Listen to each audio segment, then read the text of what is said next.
play on that. Just my admin. Spotlights. And then I'm just going to go down to my other camera because I'll need to flip it. Right, so I've got the camera in with the front. That is busted. So like that. Right, so this bit here I was saying, we do like a glaze of this lighter colour, and then we just keep going in and building up some greens. We use quite a lot of greens. You use that green we hardly ever use, that viridian green. Ooh, and indigo to go in and get really dark colours here. And we just paint around the leaves, and the leaves just got the colour of the colour we've got underneath, and that's quite a nice technique. We haven't used for a while actually, so I'm just assuming everyone's the beginner. I know you ladies are not and gentlemen are not, but feel free to kind of just ad lib if you like. You can add more mushrooms if you want. So those who are, I know some of them who are not club at the moment, we'll need all the instructions, so I'll just give this. So we work on this grid system, everybody, and from the center out to the right, it's 10 dots 1 centimeter apart, and then back to center. This is the center of the page, and then you're going to go out to the. Oh, I see Leanne. I did. Hi, Leanne. Hi. Oh yeah, you're right. Yeah, I've got a bit of a cough, so I'm probably on mute, and I've got a screaming baby. So. Oh dear. Oh. Okay. Might be in and out in the background there then. Yeah. Okay, mate. So from the center out to the left, 10 dots 1 centimeter apart. From the center up, 14 dots 1 centimeter apart, and you're going to do from the center down 14 dots 1 centimeter apart. Okay, so off that we're going to plot. So we're going to do the first mushroom, the great big one in the middle there. You're going to plot that on, and you'll be able to see where that's used.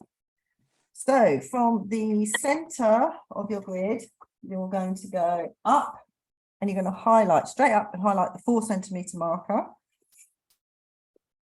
And you're going to carry on up, and you're going to highlight the 9 centimeter marker.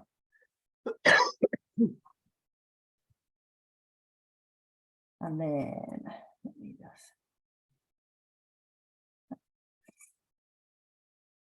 And then, so let me go. Let's do these ones on this side here. So I'm going to go out to the right hand side here. So you're going to go up 5 centimeters, and you're going to go out to the right 2 centimeters.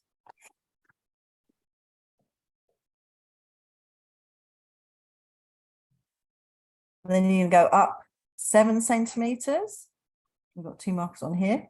And you're going to go out to the right 2 centimeters. And you're going to go out to the left 5.7.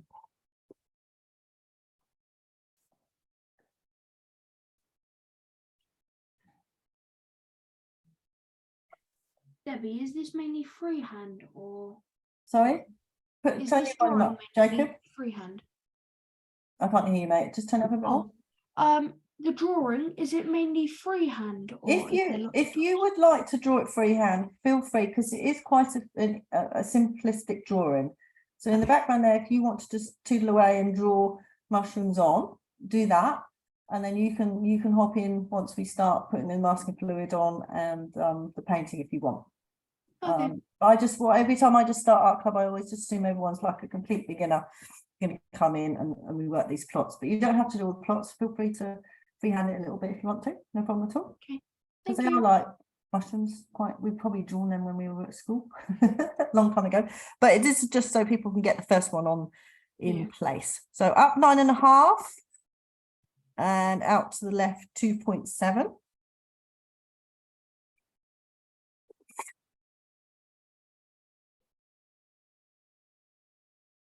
Did your mum tell you she submitted something for you? Yeah, she submitted the bow kind of sticky thing that I did yesterday. Yes, it's good. Very good. I'm now drawing some pancakes with cherries and blackberries. No, it's very good. Very, very good. So it's going in the bauble pile. Little do you know.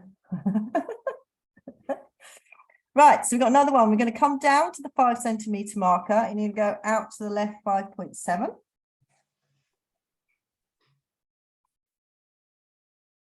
And then drop your ruler down to the 4 centimeter marker. And you are going to go out to the left 5.3.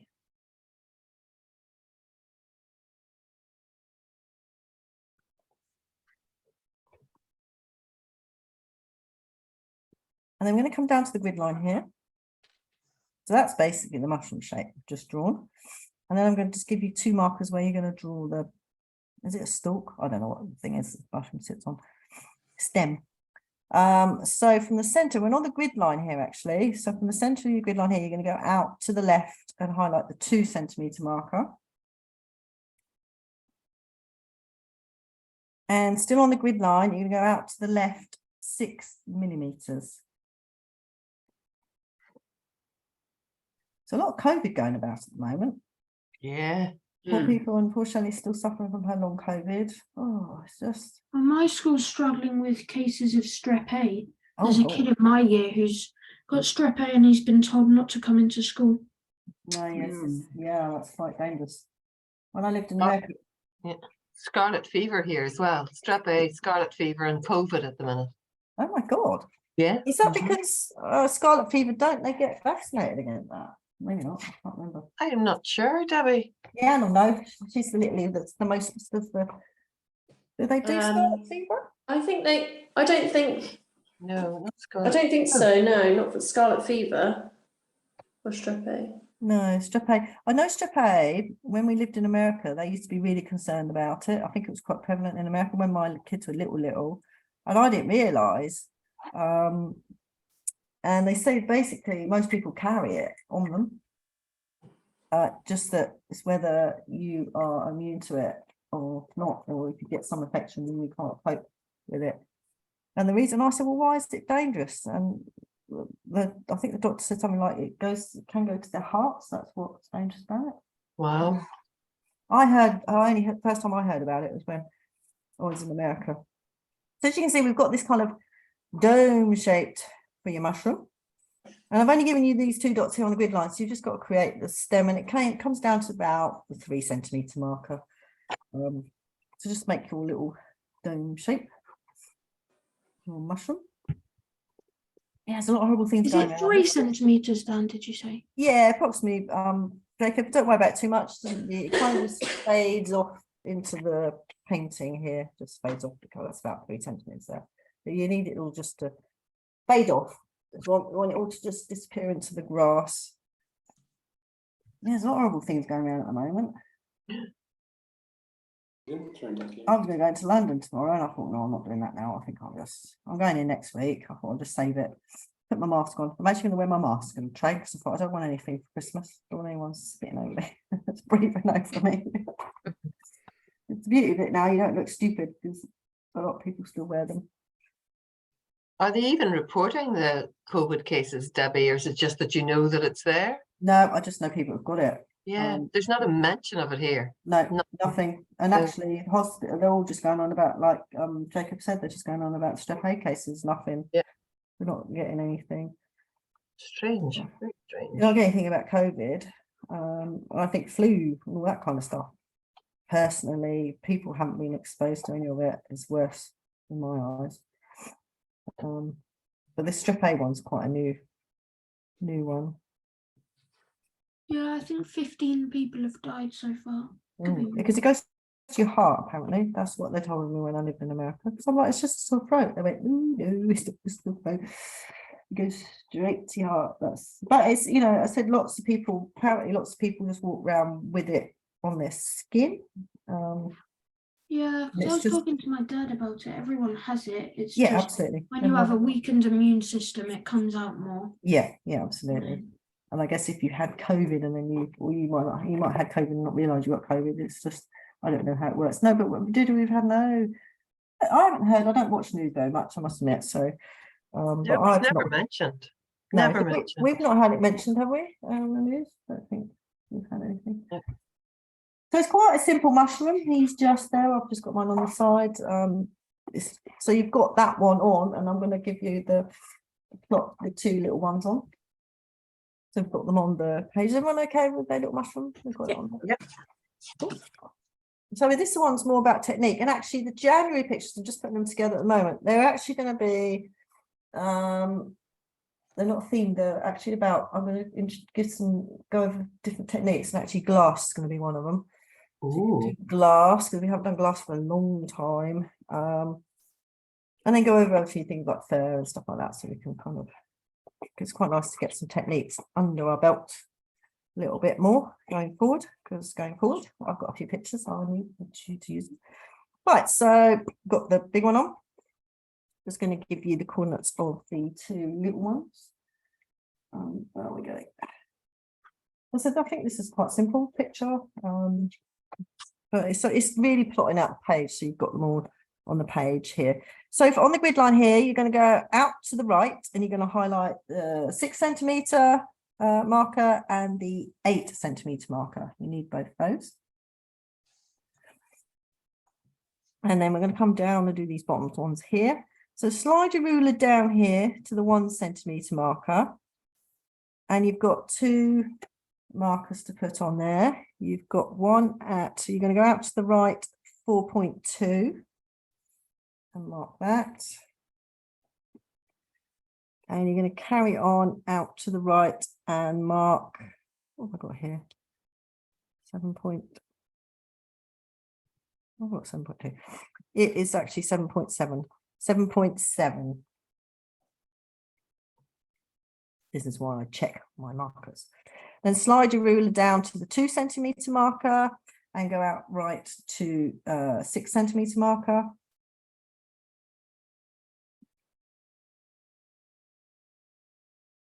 And then you're going to slide your ruler down to 4.5 centimetres.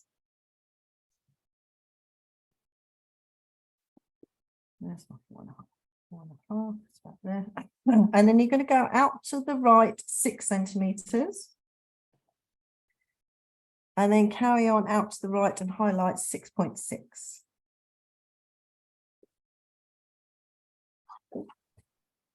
So we'll just do these 3 up here.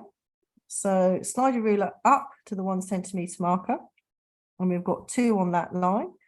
And you're going to go out to the right 7 centimetres.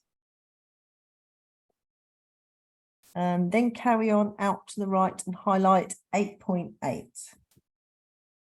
7, 8.8. And then you're going to slide your ruler up to 2.5. 2.5? Yep, 2.5. And you're going to go out to the right 8.5. So up 2.5, out to the right 8.5. Okay, dots all over the place. Has everyone got those? Do shout if you don't have those. So these are the markers I've given you. So these are 2 on the grid line. That's the 6 and that's the 8. So they are for each of those mushrooms. I've given you the, is it a stalk or stem? I don't know. We'll call it a stalk. Stalk of this one here. I haven't given you the measurements of the other one. You're just going to freewheel that in the background there. Now, this one comes down about 2.5 centimetres, and this one comes down about 5 centimetres, approximately. They just fade off into the page there. So just pop those on. I always get muddled up with stalk stems when everything. Really need to. So if there's any particular picture you would like in January that I can use, then I can possibly use it as a technique one, then do say, send it in to me. So I'm sorting out January's over the Christmas, well, quite soon actually. Debbie, I'm going to send you a picture of my windscreen this morning. Oh, We had a really hard frost and Yeah. it had the nicest pattern like fern leaves on it. It was okay. very hard to get. I'll send it through to you. Oh, that would be nice. I'm not sure we That's could almost paint like it. abstract. And I will say, I know people look at abstract and go, oh, I could do that. It's really quite hard to do abstract. I do struggle with abstract, taking, why have I got an odd, I've obviously put my number in the wrong place. Have you got, if you've got one right out here, because I'm not sure if I have. I think that should be No. 9.8. I just Yeah, made it up. I've just changed that. Oh, good. It should be 9.8, not 8.8, because I'm now drawing mine at the moment, thinking it's in the wrong place. My dot is in the wrong place. Sorry, everybody. That's why I do it alongside, because I'm like, yeah, well, good. They're quite nice, easy shapes to make. Yeah. Down to about 2.5, is about there. That's a little something like that.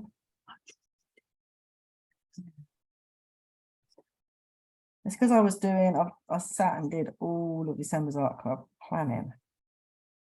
And sometimes numbers, I think I'm a bit dyslexic with numbers. Jump around. Right, cool. So you should have your 2 little mushrooms and your big mushroom on the page. And now you're going to pop in your leaves. You can do more or less. I think I added these ones in, and I know I decided I didn't want to paint them, so you can paint over them if you don't want to do them. That's these here, and then I did some faded ones here, and they're those 3 leaves in the picture. It's just so you know where they are, but once you start plumping paint on, you won't really see them too much. Do you need any grid lines? You don't need any grid lines, so if you don't want any grid lines, get rid of them. They're gone. We don't need them anymore.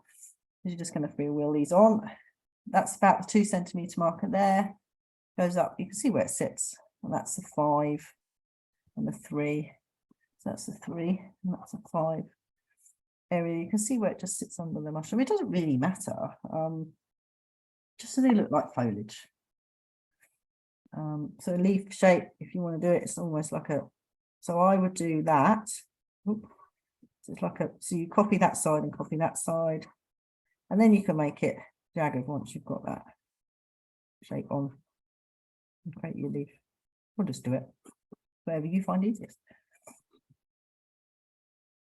This is quite a loose picture. This is actually taken from one I did, like A3 size. The one I did a long time ago. It's got nice techniques on it. I like the straw blowing technique. It's fun. It can be a bit messy, but anyhow. Someone wanted mushrooms, and I couldn't remember who wanted mushrooms. Was it you, Sylvia? Yeah, I like. Well, I just like photographing them, and Yeah. I thought Did you they'd get be. some this because there was loads this. Yes, yeah. There's been some real beauties. Very weird ones. I had some come up in my front garden that I'd never seen before, called Earth Stars. Oh. And they're really bizarre looking. It's like a little, like an egg cup with a star-shaped mushroom in the middle. Oh. And then I'll send you a photo of it, because they were really come peculiar. from, though? They're just dormant, and then eventually, if there's the right conditions, they come out. Yeah, I guess so. I've never seen these before. Well, one of my runners said she went for a walk in the lookout, and they saw like almost transparent mushrooms. Ooh. Yeah, I said, "Are you sure you weren't like collecting them?" She just laughed. I remember what Jacob here, bless him. He said no, they were transparent. I was like, oh, okay. I've not seen transparent, but then for the first time ever, I saw wild orchids in the lookout, and I like run in the lookout lots.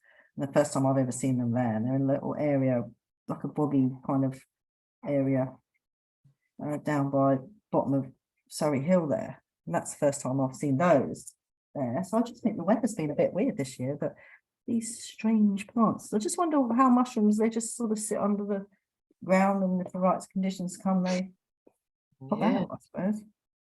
Yeah, apparently they go quite a long way underground. Where do they come from? Birds? No, I they don't live know. everywhere. They're just tiny little spores that then germinate, and the mycelium, the big legs, go out and from the main one and just keep spreading. Okay. So someone was saying to me, because I have like an inhaler, and sort of when we were getting all that damp weather, one of my other runners did too, and we were having trouble breathing. We couldn't work out why, and someone said to me, it's probably the fungus is out at the moment, and all the spores are probably releasing into the atmosphere. And I thought, I never thought that actually. So I just wondered, they're quite fascinating things, like you say, Sue. They are quite fascinating. They must have been here from a millennia or something. Before we were they? Obviously. Yeah, they were. Do you know which ones are edible or not? No. Do you know which one's edible, Sue? Well, I know some of the parasol mushrooms are, but I certainly wouldn't risk trying to collect them. That you've really got to know Yeah, your that's a bit stuff. of diet. I do know the red ones we're drawing now. Don't touch them, don't eat them, basically. Yeah, I they're do know. definitely But they do get nibbled by poisonous. animals. You see them quite often. They had a little. Do the animals have a nibble and then die? Or Yeah. Do Some they? animals can eat them. They can actually eat them, but don't get harmed by them. That's right. Yeah. Oh, okay. Only us humans eat them and end up with our legs in the air, basically. So we got this little set of other mushrooms. I don't know what they are. I just like the look of them in a picture I found. Just pop those in. You can free-roll those in. You can do more than I've done. This, as I said, this is a nice loose picture, as loose as you want. Leanne, are you using watercolours today, or have you got something else you're using? I'm doing something else. I don't know what's wrong with Leo tonight, but yeah, he's not a happy bunny. So Oh, bless him. I'm Has he just been trying to do the what I nursery can. and stuff? don't know what he's doing. Has he been to nursery and stuff? Oh yeah, Yeah, probably just overtired. possibly. Bless But him. yeah, he's all right. He's just so yeah, good James plays rugby, so I'm on baby duty. You're on baby but- duty. So if you disappear, I know what you're Yeah, up but to. yeah. Bless you. I've either gone to sort him out or gone to pour myself another glass of wine. How old is he now, Leanne? He is just turned 18 months. Oh yeah, they're getting to that. Oh, Right, we will. yeah. Yeah. I'm just telling some people a tale of my daughter and my son. We'd made a decision we weren't having any more because my daughter was such a terrible toddler, massive tantrums. I just think she was, looking now, she's probably was borderline ADHD or something. And I said, no more. And then I was waiting to go on the pill, and I'm like, oh, it's a bit. So my son was already there, so he's lucky he's here. And then another one. Yeah, she was. I tell her that now. I said, "You were a horrible child." She said, "Oh, I didn't mean it." I said, "No, it was quite funny. I was telling the lady, she used to lock myself in the bathroom with Luca while she had a tantrum, because at least we knew where she was. She was just banging on the door." I'm like, "Yeah, are you coming out?" It's like, "Yeah, when you finished your tantrum, you can I just hang out in the bathroom." I bet you're a very laid back mother. Well, yeah, I just used to have Luca now, and I'm like, I can't do anything, Amy. I don't really know what you want. You don't really know what you want. But then the interesting thing, once we got her into gymnastics and swimming, she calmed right down. Yeah, channel it somewhere, isn't it? Yeah. I just think, yeah, and she was fine. It was just that I think she was just frustrated. I remember coming downstairs. My husband used to get her up in the mornings, to give me a break on the weekends. And I remember coming down, there was this huge tantrum going on. I'm like, walking around. I said, "What's wrong with you?" He says, "I haven't quite made what I was asked to make out of A4 pieces of paper." Because I used to make things for A4 piece of paper. And she wanted this table and 4 chairs out of printed paper. And she obviously got this vision of what she wanted. And my husband hadn't quite created it. And it was just not a happy bunny. You just have to laugh. It was just funny. We laugh about it now. She was such a character, bless her little heart. And then Luca was just so laid back. We used to take Amy on holiday, and we used to walk up and down the beach until she fell asleep. And Luca, the first time he did it, we were sat on the beach, and he came up to us and went, "I'm tired now, I'm gonna get in my cushion." I went, "Really?" "Yeah, I'm just gonna hop in here and have a blanket." He'd take himself to sleep, and we kind of just double take. And then when he used to come home from nursery, he just used to sit on the chair and go, "I'm gonna have a little sleep now." I'm like, "Okay." Amy never did, she never gave into it at all. She used to just keep on going. Yeah, it was funny. So they're completely different. They both turned out pretty much the same, really. Mind you, I think Amy's the organizer out of the pair of them, and Luca he still follows her, he still listens to her. And when they play games when they're little, she used to be the bossy one. Are you the bossy one, Jacob, or your sister's the bossy one? It's my sisters, definitely. Yeah, you're a bit outnumbered. My aren't you, mate? sisters don't get the way they want, then all hell breaks loose. Probably he's got twin sisters, bless him. Young. Oh, what? So he's got his work cut out. Definitely. Right, that is what I've got, and that is what I'm working with. It's a very simple picture. It's not much to it because we're going to build it up with paint and demasking fluid and stuff like that. So yeah, get yours all tidied up. That's what I'm going to be working with. What's next week's one? We're doing the groups next week. Yeah. Which one is Pure Watercolours? I found that one out as well. I've got quite a few. You get to use your water. We're doing quite a lot of watercolours. I might need to introduce some brush pens. We haven't done that for a while, have we?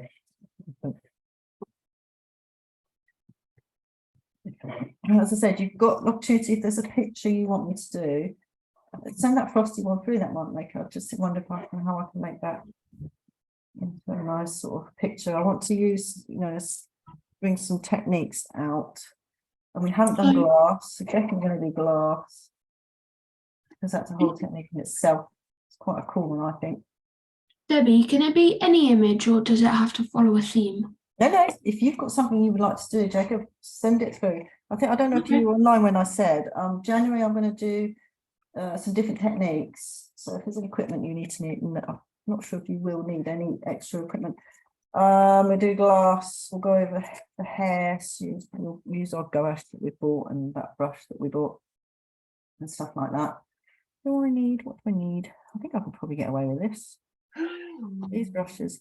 So yeah, get it like that. I will wait for everyone to catch up. I'm just having a look what I've got. If you haven't got a straw, these are arty things, these kind of pipette things, you can use that. I don't know what I've used that for, but I like just a simplistic way to do things. Maybe that's your childhood. Much more fun. So I think I'm just going to try and get away with those two paintbrushes. I need a small one. Have a little go. That'll be fine. So at the moment I'm sorting out tidying up my paint pots and doing a colour chart for another paint set, trying to get organised a little bit. So my American client's coming to pick up a painting next week. She's flying in from Chicago, wherever it is. I hope she likes it, otherwise I guess I'm painting another one. It's massive. I don't quite know how she's going to get it home. That's the next thing. 5 foot by 2 foot, quite big. But she can get it on the plane, hopefully, in a box or something. I haven't quite worked out how I'm gonna. That's the next job in the next week, to work out how to box it all up. So what should we do there?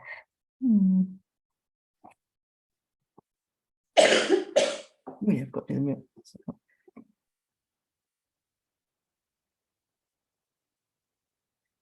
So my daughter's been working as an HCA. She said, I said, how did you get on Sunday? She said, well, she said, luckily the nurses helped me. She said, usually in an HCA, you get 6 people to look after. She said, I had 12 because we have short staff. The nurses were doing stuff that I should do because there just wasn't enough of us. Oh my God.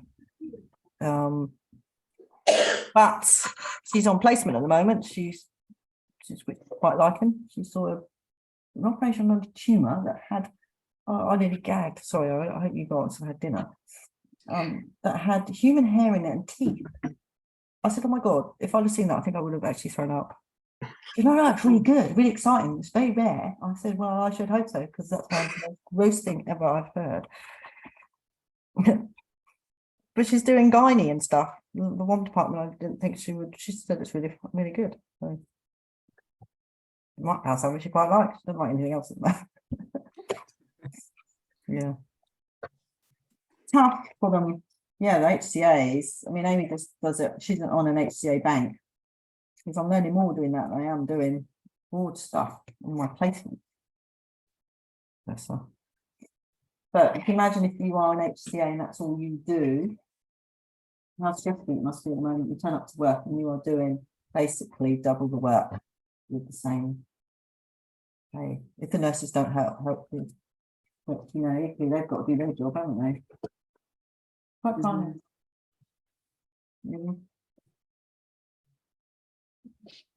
Right, thank you. Yeah, so I reckon we'll just stick our masks back on. I'm just thinking, no one's to pay. I don't want COVID. Okay, I'm like, Amy and I are going to go see the ballet next week. No, she's home. I've got my children back next week. Yay! Or maybe not yay, but at the moment it's yay. My fridge will be emptied about every other day. So I'm like, oh God, I've got to go to Tesco's every other day. I know when they arrive, they'll go, there's nothing in the cupboards because we don't have snacks and stuff like they have. And then the week after, I'm going to take Amy to the ballet. The boys don't want to come. Oh, there we go. So you sent this earth fungi through. Let me have a look. Oh my God. It looks like an acorn. Well, how weird is that? So it just sits on the dirt. Look at this. Yeah, I just found it in the Can you see front this? garden. They're wow. very peculiar looking things. Looks like an acorn almost, isn't it? Yeah, this Yeah. is fungus you found in a garden. Good Yeah. grief. Just on the floor. Well, it's like a raised bed, and I was just putting some bulbs in and suddenly came across these things. Oh my God. Wow. see? They're quite tiny by the looks of it. Yeah, they're only probably about 3 or 4 centimeters across. They look, Wow. oh my God, they look like something out of Alien movie. So I guess the Yeah. spores come out of that little hole, poof, poof off, and Yeah, I guess so. There are some sort of puff balls, so I guess they're a bit like that, I suppose. yeah. So this is obviously the reason. So this do you think it like opens up and then this is in the middle? Yeah, they You sort see of that seem one? to go flat eventually. But So you they- think it's like enclosed like that, and then it opens, which is Yeah. that bottom one. And but then you it can see puts- that star shape Yes, on this around bottom it, one. can't you? Like a collar. So that must be closed to start with when it comes up out the soil. Yeah. And then it opens up. It's almost like something out of Alien, isn't it? That is absolutely fascinating. Yeah. I'm going to go look at what happened now. I'm going to have to look at my garden when that time of year. We've obviously had enough damp weather for that to come because they are quite damp. You know the big puff balls, you know the big ones, the size of a football? Yes, yes. they do. Apparently they're gorgeous when you roast or when you fry them. Cut them in slices and fry them. Can you eat them? Wow. Apparently so, according to my friend, yeah. Oh, wow. Now, how do you get them to go? Do they puff off and then all the stuff comes out, don't they? So you've got to kind of, I think before it gets too, I don't know, I wouldn't risk it anyway. no. They are, well, you know, you see them growing off the side of trees. They are quite fascinating things. Right. How's everyone doing? Are we at this stage where Jacob disappeared? So hopefully he'll come back. Or is he just, oh, there he is. I'm here. You're here. You get your masking fluid. You need to shake it. And you need to Yeah. pour it into something. If it's I got a not, shot glass. oh, okay. I won't ask you where you got that from. Mum. What can I say? Oh gosh, that made me chuckle. Sisters are hard work. So pour a little in so you can use it. Don't pour it all in. You might have to, it's mine had a child safety thing on it. I don't know why. Like medicine thing, so you might need help when you open. What do we do in the reading pen? No, I have it. No, I don't have it. Oh. That was very organised. 5 minutes ago. Right, it's fine. Reading pen. Yeah. It's quite stinky, isn't it? Oh, right. Hey with me, I had a really pen and now I've left it.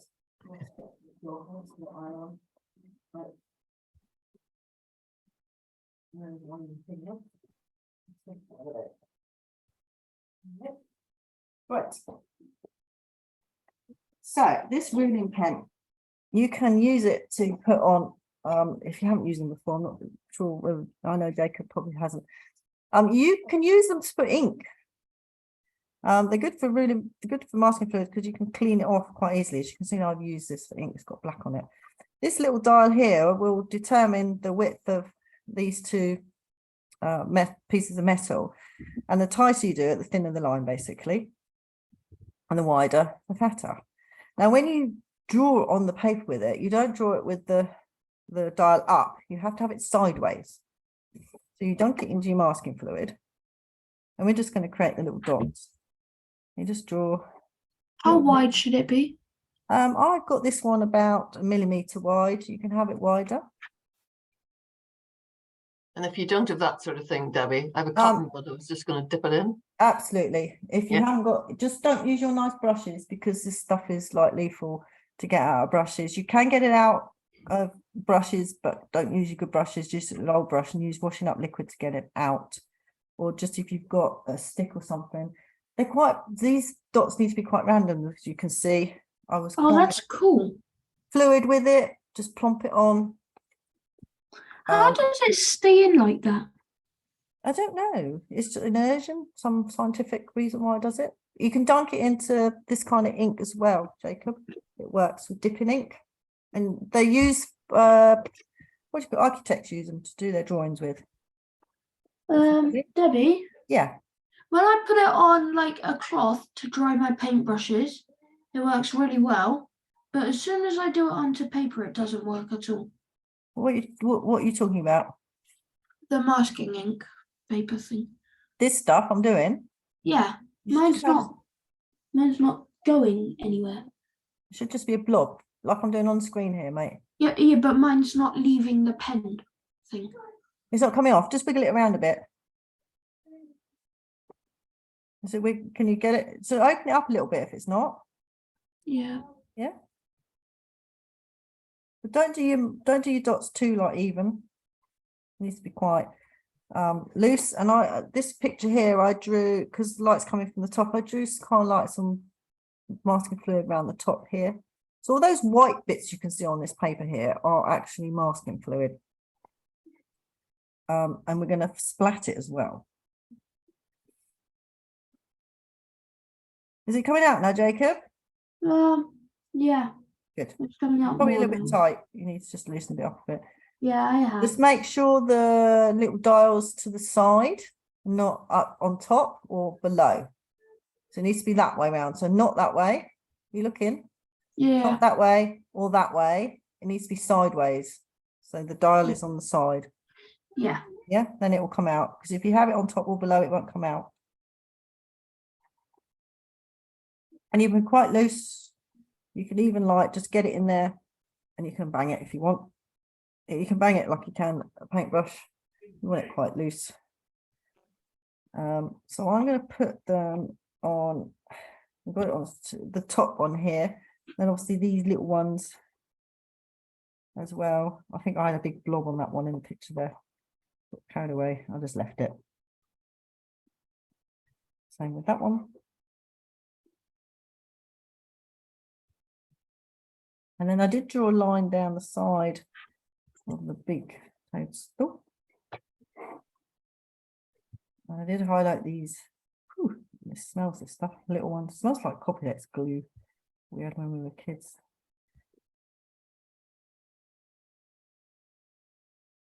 It kind of acts like that as well, actually, when we peel it off. Yes, we got it.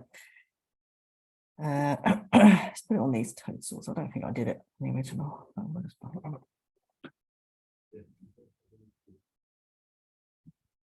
And how I got the so you can see there I just did the little one, some blobs, the bigger one, some blobs, and actually I'm going to be a bit looser with that. Actually, I'll do that in a minute. Bigger one, that's big blobs. It needs to be quite just fluid, and then do some on these. I've done a little kind of line at the top of both those, masking fluid, not a straight line that's got gaps in them. Just so, and you want to leave a gap at the top here because we're going to explode the mushroom with the, I'm going to blow the paint out of it, basically. That's what we're going to do. And then you see all these little blobs here, random, and actually even on the toadstool as well, and up here. You don't have to do it. You know, obviously you don't have to do any of what I do, but how I did it was like we do when we splatter paint. So I'm going to gather it in my ruling pen. And then I'm literally going to tap it And you might get big blobs and little blobs, you might get all sorts. I got quite a big blob on the original. I'm not bothered, just let it, just gives it that kind of randomness, which is what I quite like about it.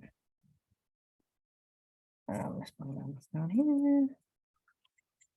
Okay. And Once you've got it on, we need to dry it. So you don't need that anymore. You've got a little cloth, wipe it off your ruling pen. You clean it, you dry it with your hair dryer. Oh, I keep getting up, got all my equipment behind me. Been working. You're so quick on the toilet, it's in the way. Right. I'm just going to dry that. So that's wet at the moment. We need to dry that masking fluid very gently. There we go, hair dryers. So just clean your ruling pen. And if you've got a paintbrush, if you leave it, it will be damaged. You'll never get it out once it's dry. You can't get it out of a paintbrush. But if you just pop it in some, it needs to be done with washing up liquid. That's the only thing will get it out of a paintbrush. But to be honest, I would just use a cocktail stick or something because it's quite a loose way of doing it. If you want more precise masking fluid, do what we've done with a ruling pen. If you want it quite loose, you can actually did you what you use? Cotton wool pad or something? I think Deirdre's used a cotton wool pad or something. Sorry, ask me that again. What did you use? A cotton wool pad to put yours on? Yeah. Yeah, cotton wool pad will work. Did it work? Yeah, it did. Yeah, and it does great cool. splatters. Yay, see? So Deirdre's a great improviser. She's created her story out of a piece of paper, rolled it up and sellotapped it round, and now she didn't have a ruling pen, so she's used cotton pads you stick in your ears. So you don't have to buy lots of expensive art equipment at all. You can just use what you've got around the house. Right, I'm going to dry this, so please excuse the noise. Be careful how you dry it. Just gently to start with. Let's do it gentle to start with, because you might find it blows the masking fluid, which is fine, because you do that more abstract effect.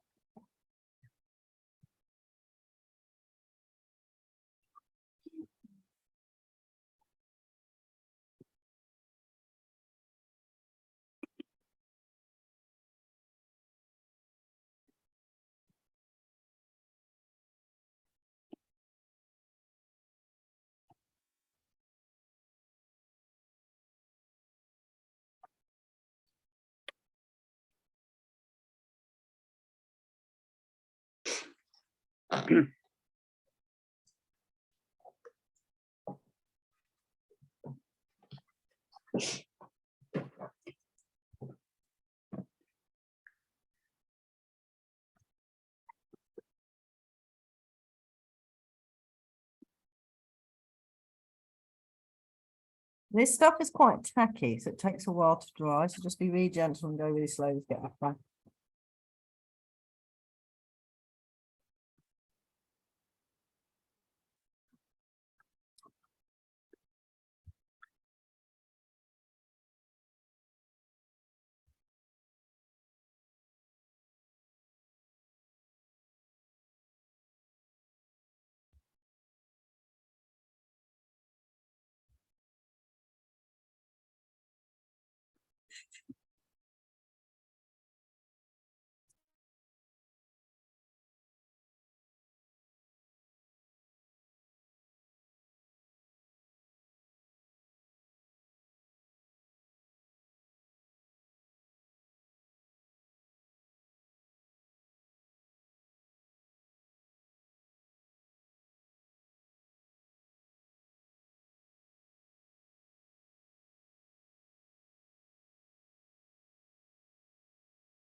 And when you touch it, it'll still be a bit tacky because it's like glue. So just let it cool down. Want a better word? You've heated it up. It's like plastic, so you might find the bigger blocks take a bit of time. I've got a really big one there.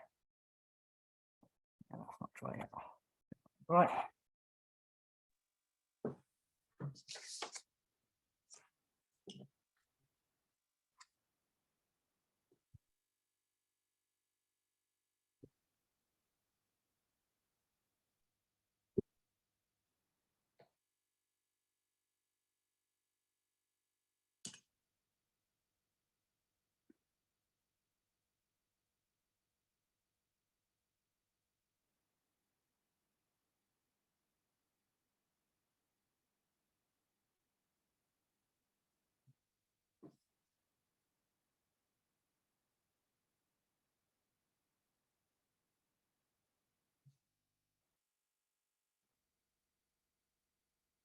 Right, let that cool down a bit.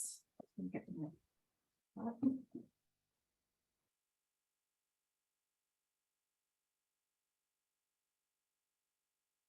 Just take your time.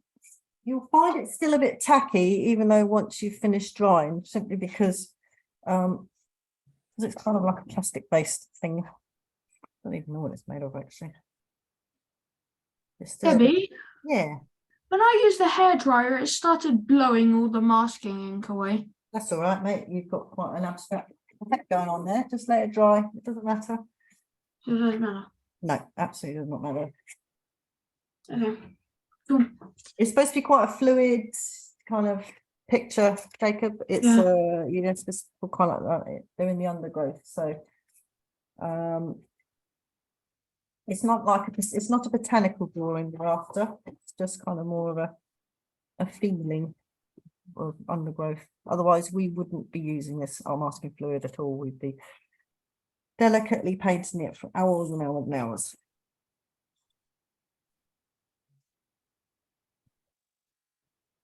I just need to let that.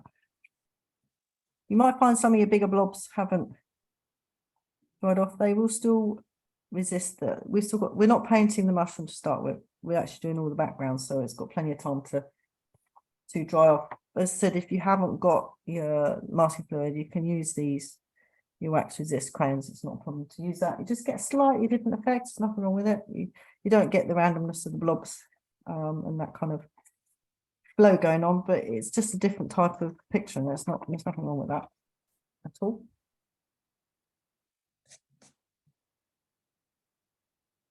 Right, just going to wet the paints. We're using lots of greens, so if you've got some fancy greens, feel free to use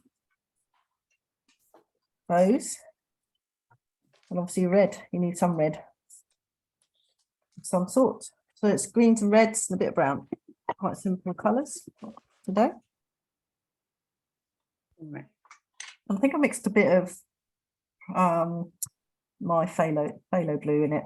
I quite like that. I think that was my base colour, and then I go over with green. So to put like a base colour phthalo blue, which is this colour here. And I'm going with some Viridian green, mixed probably with a sap green by the looks of it. Then go in again, so it's layering it up. And then you have this negative painting of the trees. And it's quite damp, so you've got paint to drip and blow around. We then go in with the red once that's dry, and then the browns with the stems and the stalks are added on, and those mushrooms over there are done right at the end. So that's quite right. That's done. Mine's done. He's quite happy. Water. That's the next thing. I've got all my stuff that wet needs to be so. Water.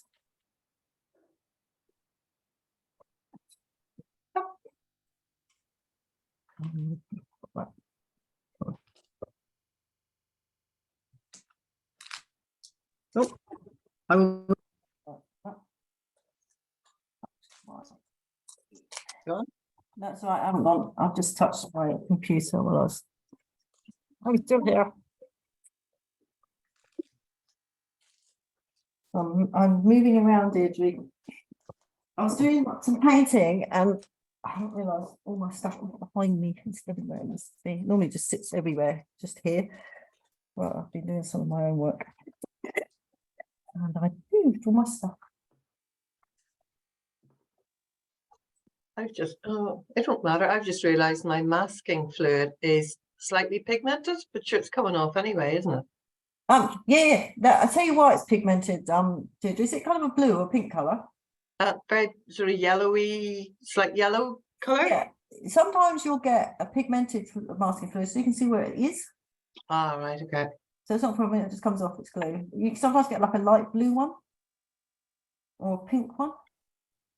So yeah, that's not a problem. You're just peeling it off when it's finished. How are we doing our masking fluid? Jacob, how are you managing? So have you done yours? Yours dry? I think it's still a little bit tacky, but We're going to do, so we are doing the background first, so that'll have time to dry okay. on there. You can blow it with a straw. Leanne, are you doing your own thing? I'll let you do your own thing, mate. Yeah, Okay, I'm doing my own thing. you can show me when you Baby's still finish, mate. screaming. Sorry? No, thankfully, I think he's like, well, he's not hanging out in his cot, he's asleep. So hopefully Oh, he'll happy sleep. days. That's the main thing. He can sleep where he likes. I remember my son just fell on I turned around, he was crying and crying. He was crawling, and I turned around and he just fell mid-crawl on the carpet. I'm not gonna leave him, so I just put a blanket on him and left him there. Oh, bless him. It's fine. Don't move a child asleep. Just leave them where they are.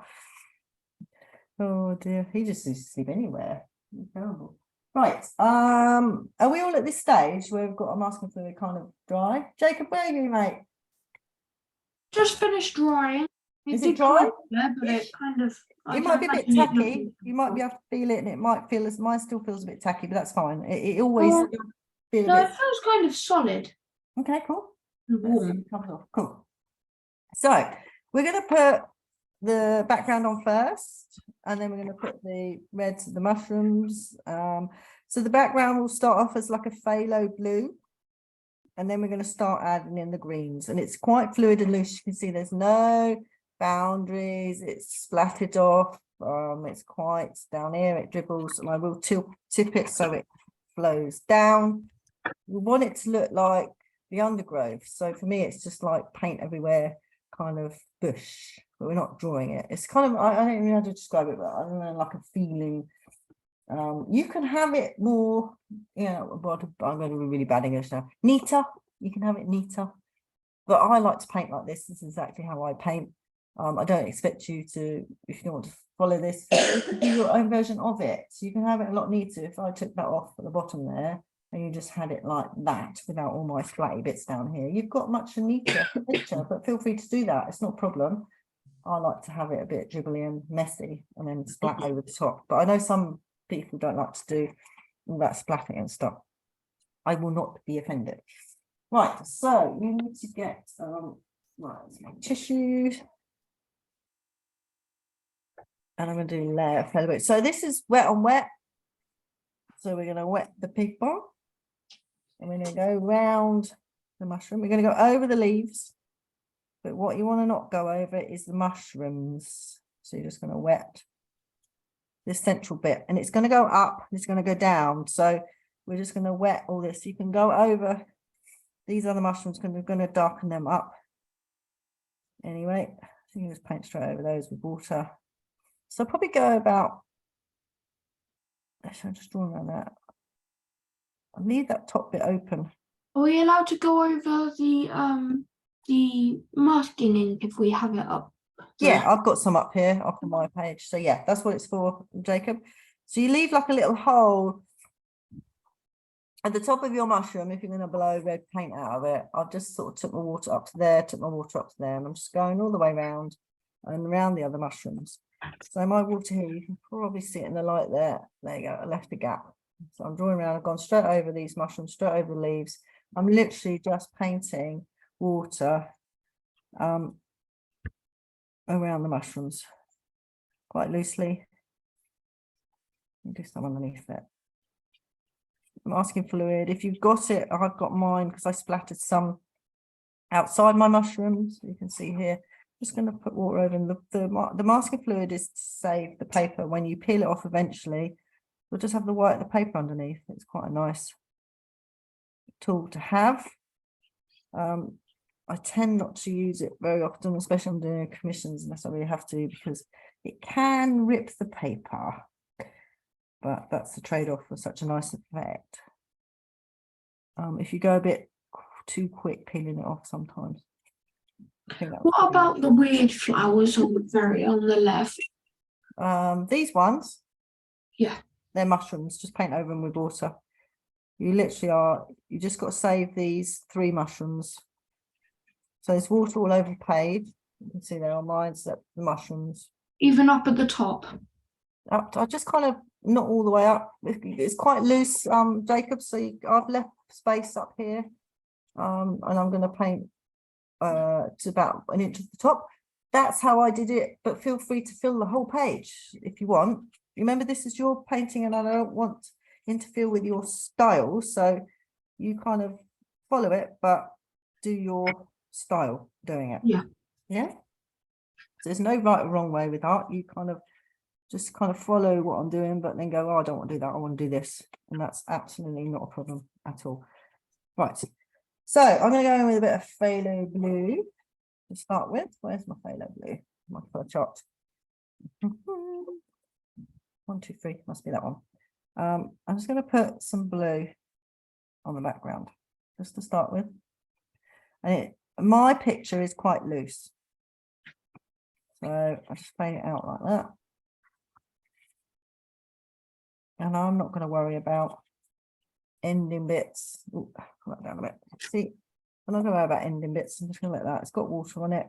And then I can go in with a bit of water, spread it about a bit. I'm actually going to tip eventually. I've just got to get some paint on and some water. I haven't got anything on to work with at the moment. And just follow it around. Leave that top bit exposed. And then here. Oh, come down these ones. Down here. I Yeah. don't have phthalo blue. If you don't have phthalo blue, use ultramarine. Any blue will do. Okay. Just use a blue of choice. Ultramarine is quite a nice one. It's quite a grainy, earthy colour. Use that one as well. I just use phthalo in this one. I don't go right to the edges and I don't keep them neat. If you want to, you can. Ooh, I'm getting tangled up with my wire. It's your picture, you decide. I paint on all over the leaves. You don't need to worry about it. And then if you tip your paper, we want to get it to start going down, and I add a little bit of water to the paint. Like I just got water on my brush, let it run down, and while it's running, I've got one hand holding up at about 3 inches up off the thingy. It's tilted like that. You can see that's flat and it's tilted. Let me do it that way around. You can see, tilt it up, and I'm just going to add some paint and let it run down at the moment. So I'm painting one-handed basically, and then you can. I bang it. You bang it. So this is quite a messy picture. You get it all over your work surface. That's fine. Just need a tissue. Right that away. And we start getting that dribbly effect going down, as you can see down there. And that's what we're kind of after. That's what but you know, you don't have to do this at all. Feel free to not do it. But this is what I did when I did this one. And what we're doing is we're trying to get that dark underneath the mushrooms. So I'm just going in a little bit more blue. You've got to remember watercolours dries lighter, so doesn't matter. I'm going to tip that again. Clean my brush. I'm just going to let that see what happens with it. You can use gravity. I'm just tipping it. Let that run down. I'm tipping it now. You can see that running. I'll do it that way. You can see it better. I'm running down the page. I've got water on my brush, trying to encourage different bits. Add a little bit of water, and it will just go. The paint follows the water basically. So if you want it to dribble down there, you just add a little bit more water. And if you bang it, it follows it. Okay? Just as simple as that. So it's quite loose and quite mappy. Keep cleaning your work surface. And then you can start adding greens. We just build this background up. It is very loose. We will dry it when we do the leaves. So we don't need to worry about it at the moment. We're trying to create a background. So I'm now dunking mine into the Viridian green, straight over the phthalo blue. If you haven't, most of you should have that colour. It's not used very often in your palette. I call it a peacock colour basically. If you find yours is a bit watery, just slightly dry it off with your hairdryer. We'll just wait a little bit. I'm just going to wait for mine to dry a little bit. Getting quite watery down there. I can add some under here while I'm waiting. We use different paper for that one. What's this one? Oh.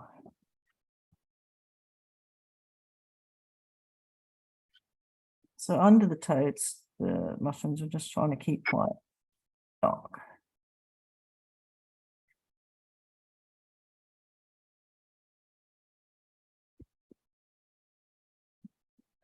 You can just dunk it into a different green, doesn't matter. Oh, that's blue. I want blue. You've got different greens, just add different greens.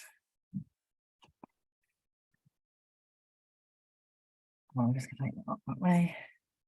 Now I want it to tip sideways, so I'm actually going to get my. There's a lot of tipping and blubbing on this. I want it to tip this way now, as in across the page. So I'm actually going to put some paint here. It's still quite watery. It just follows the water. Yeah. What kind of green did you use? Viridian green, like a peacocky green. Any green will do. So sort of a dark green. And is that still the same blue? No, this is green now I've got going on here, not a green. But you have the darker blue, or is that still just green? That's good. This is green. So I've done phthalo blue. And now I'm adding in a green. I will dry it in a minute.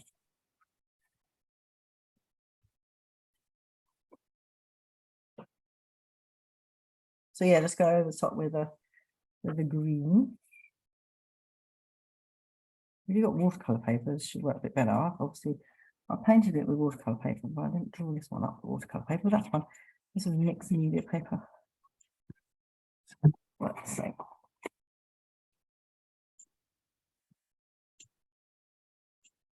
So I'm going to tip that. Now you can start to. I actually might dry this in a little bit.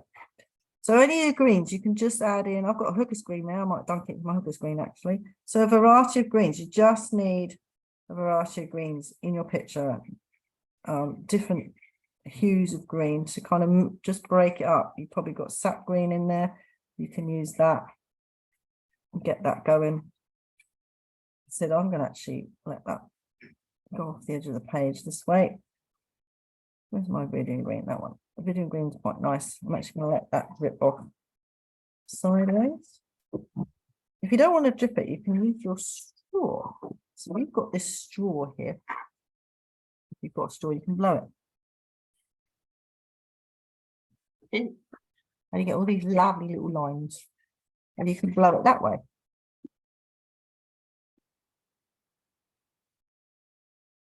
Don't hyperventilate though. Give me a second. But you need quite a bit of paint on there to do that. And then you can let that dry off, and I'm going to go in and put a bit more paint. Well, I've got quite a lot of paint on there, so I'm just going to play around with it and just. You can blow it What sideways. did you say There's about nothing down. using a straw if we want to Just do? blow it. You see the straw here? Yeah. Oh, okay. Just blow it. It can be sideways. It can be down the page. However you want. And I can do it sideways on these.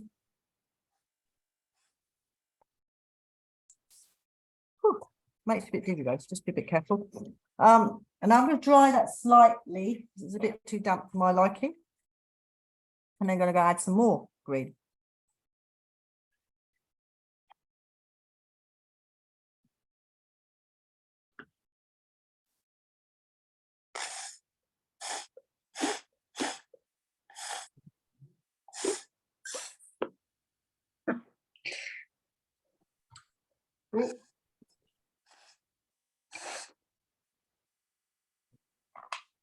I haven't quite dried it, it's still a little bit damp, but it was too damp for me to do stuff with. But you get all these lovely little tiny little lines with the straw. It's fun, but you can't do it for long. It makes me dizzy if I do it for too long. And so we're just going to build that up. So I've got a bit of blue on there, phthalo blue. I've got a bit of Viridian green, a bit of hooker's green, and just dropped it all in. And you see it dries quite light, so you can still go in.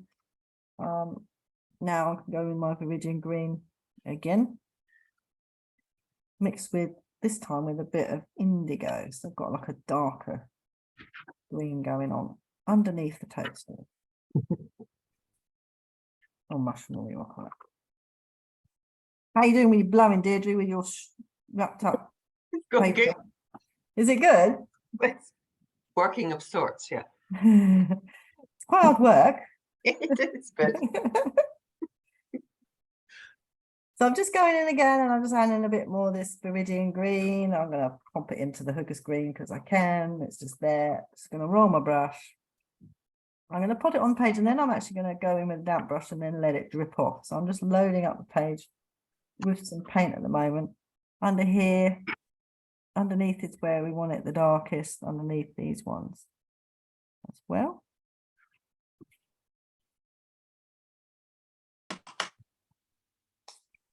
It's just now I'm going to go with a damp brush. I'm just going to water that down a bit now. Give that a bit more fluid. And then I'm going to blow it again.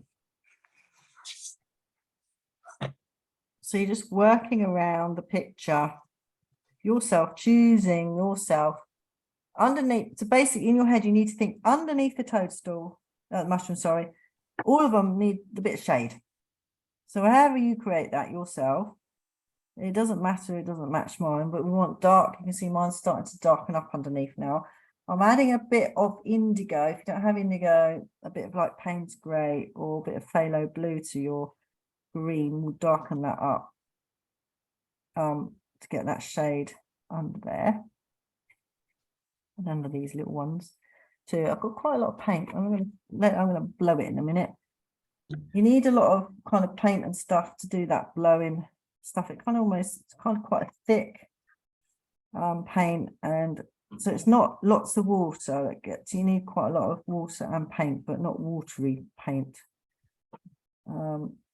If you've got watercolor papers, it will sit a lot nicer than what I've got here, but it equally works with mixed media. So I've got quite a lot of bit of paint on there, you can see, but what I'm going to do with it is I'm going to blow it with my straw.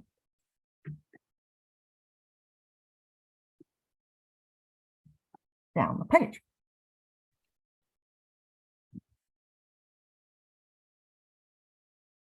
You get this lovely sort of wild. Just try not to blow it over your mushroom if you can help it.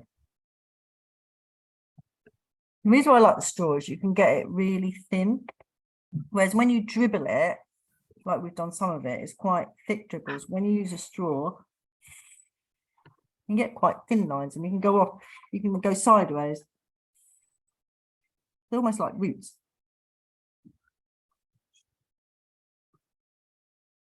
And it's quite fun, like being a child again.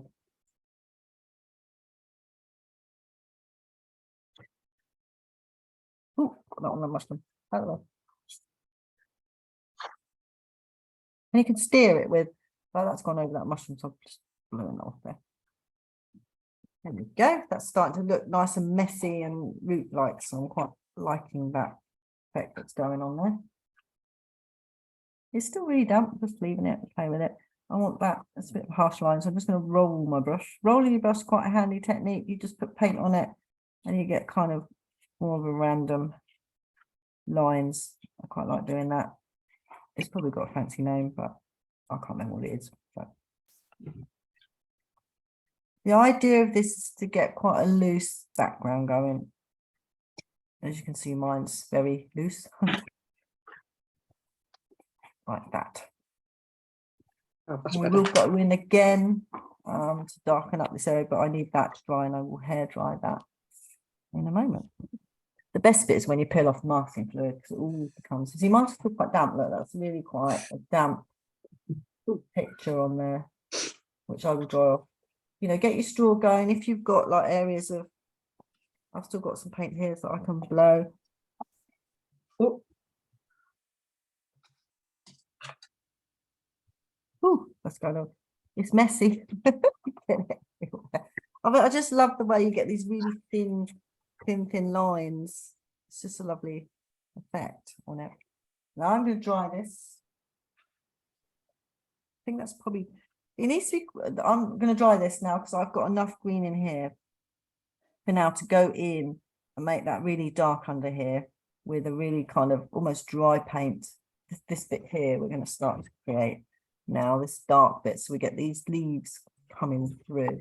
I'm just going to dry mine. I will wait for everyone, so don't panic if you're still doing other stuff. So I've got to go and collect some equipment behind me.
So when you do layering, you know, you can walk, you know, technically you can then walk away from it and come back to it.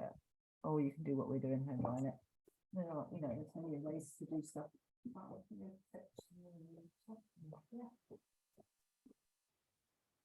wait for everyone to look. I'm just sorting everything out. Is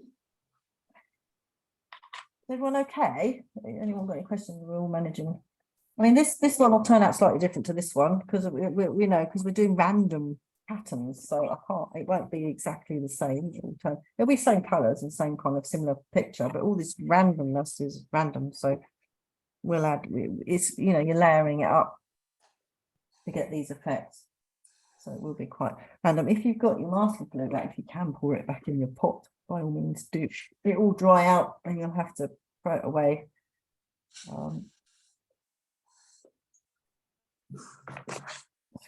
Back in. Smells like glue. Yeah, a bit.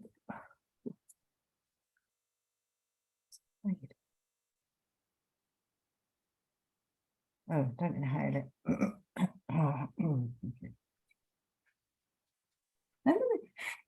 Oh, they're not saved.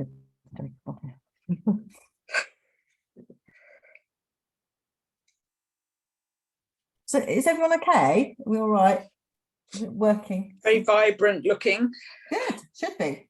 Mine probably looks a bit duller in the light here, but it should be quite. So we're literally we've put on the base layer now, and we're going to start, and hopefully you can kind of still see your leaves underneath there. If not, you kind of just sort of guesstimate where they are. Yeah. Draw them in if you want to. Doesn't really matter. You're going to draw them in with paint, basically. Where's young? Is Jacob? Jacob, you okay? Yep. Yeah, but mine looks like paint wise, yours looks bright and colourful. Mine just looks dull. I'll send you a photo, I'm not really sure. Okay. Oh, we haven't finished yet. We're just going to add in layers now. We're going to put in the leaves and stuff. Does yours look nice and loose and blowy everywhere? Yeah, I guess. Good. So we've achieved the looseness. What's Deirdre sent me a picture of? Oh my God, okay, wow. That does look, that's almost like feathers on your car. This is the frost on Deirdre's window this morning. I don't know if you can see it. Gosh. Look at Yeah. it. Yeah, it looks like it's been carved on. Wow. My God, it was really cold. My dog wasn't up early enough probably to get it really cold. I will admit I didn't go out till about 9:30. I was up, I didn't go out. What time of morning was that, Deirdre? It was 9:15. Oh my God. So it was around when I was out and about. Yeah. Wow. It's like leaves or fronds or something, isn't it? Yeah, how did it even do that? No idea. Never saw it before. No, I haven't. It looks like someone's brushed leaves across your car. Yeah. That is really weird. Because No, my 'cause husband came and he was going to put hot water on the water with the watering can, and I said, "Hold on a minute, come and look at this." And I got a yes, photograph of it. It was quite hard because the sun was just coming up. because it doesn't normally do that on your windscreen. It's just a blob of like Yeah. this here, where it's just frosty. Yeah. Oh, what's Jacob saying? Wow, that is amazing.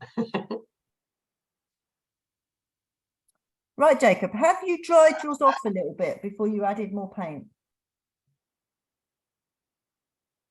Yes, I have dried mine off. Okay, so you can go in a little bit darker. It's looking good though. You've got your layers. You can go in. Have you put any greens on? I have put some, but as I said, they're kind of all. I don't know. It's the colours just dried away. So you need to. So you need to maybe dry your paper off a little bit more. Is it quite wet? Yeah, and I think the patches are where the paper's peeling. I think I Paper's put too much. peeling. I don't really know. Okay, so what I would do is dry your paper off so it's just slightly damp. And then go back in with the green, but don't put too much water with it. Have you got like a mixing palette? No, because the last one I stained badly. That's all right. So I did it on the basically, weekend. just dunk it into your little pans because you've got these little square things, haven't you? Yes. Yeah, so put your paintbrush in that and then put it on the page so it's quite thick paint. Because you can add some bit, you can go quite darker underneath here now. And then how do I get it to like splatter? This stuff. Yeah. So once you've got a lot of, we need to get some paint on. You need to get a lot of paint on. And then this stuff I did with my straw. I blew it. Yeah. But my straw doesn't really blow it, even when I added water or when I had You no got a hole water. in it or something? Yeah. No hole.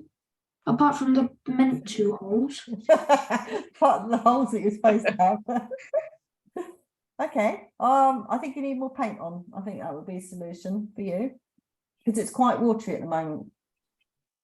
I think Yeah. you're bolder with your paint. So not so much water, more pigment, i.e. more paint than water, and try that. And then you can go with your straw. Everyone else, I've dried mine off now, so that's quite dry. So I'm working now. I'm going to go in with the darker colours. I'm just like, Deirdre still. What do you do, Deirdre? You still doing? I'm good. I'm ready to work. To go Okay. ahead. Whatever. Sue, where are you at? Yeah, I'm ready. Okay, cool. Don't worry, Jacob. I will hang for you and just direct you through when we get to that stage. So you just put some more pigment on, and Yeah, that's what I'm doing. Then just blow. it needs to be dry a bit though to get paint on. It looks quite watery, so dry it out a bit and make sure you. I've dried my page. I'm now just adding. What paints have you got? What are they called? Vekova. Okay, I don't know what they are. I know. Okay, you can probably afford to put that on quite thickly by looks of those. I'm moving to a smaller brush, number 6, my small one. If you feel you need to use a smaller one, feel free to. And I'm just dunking my brush. I mean, actually, I should mix. I'm terrible because I dunk it into one and I dunk it into another. Let's do it properly. So I got my little porcelain pen, which I like to use. So I'm going to take some paint. I'm going to use my Iridium green, which we hardly ever use. Ooh, but we're using it for this one. Get quite excited because it's hardly ever used. You'll probably find your Iridium green's got nothing in it, has it? It's just like new. Sap green's got a big hole on my one. And I'm going to dunk it into the indigo. Do my brush. I'm going to bring some indigo on this one. Hopefully with no Iridium green, but I think I've mixed it up. So to get my dark green, it's a bit of Iridium and a bit of indigo in this one here. And I'm going to start to paint underneath the mushroom. And you've got to kind of look where your leaves are. And I'm actually going to start to paint them in. You can see I'm going round them. So behind it is the paint we've just now mixed. And hopefully you can see where to go. I think something's there like that. You might not get it precise the first time. You can go back and tidy it up. Is So that we quite try to- dry? Sorry, Sorry? Debbie, is that quite dry? It is completely dry, Deirdre. Is it? Yeah. Yeah, I'm just going to come down so you can actually see a bit It's better. quite thick, yeah. Yeah, I've dried the paper with a hairdryer. I'm just going to come down so you can see it a bit better. A bit more. There we go. So you can start to see where I'm going round the shapes of the leaves. So you kind of got, if you hopefully you can see your leaves. So you need quite, it's quite a thicker paint, and we need the green of the paint you've put underneath to come through. You might have to keep building the darker behind. It might not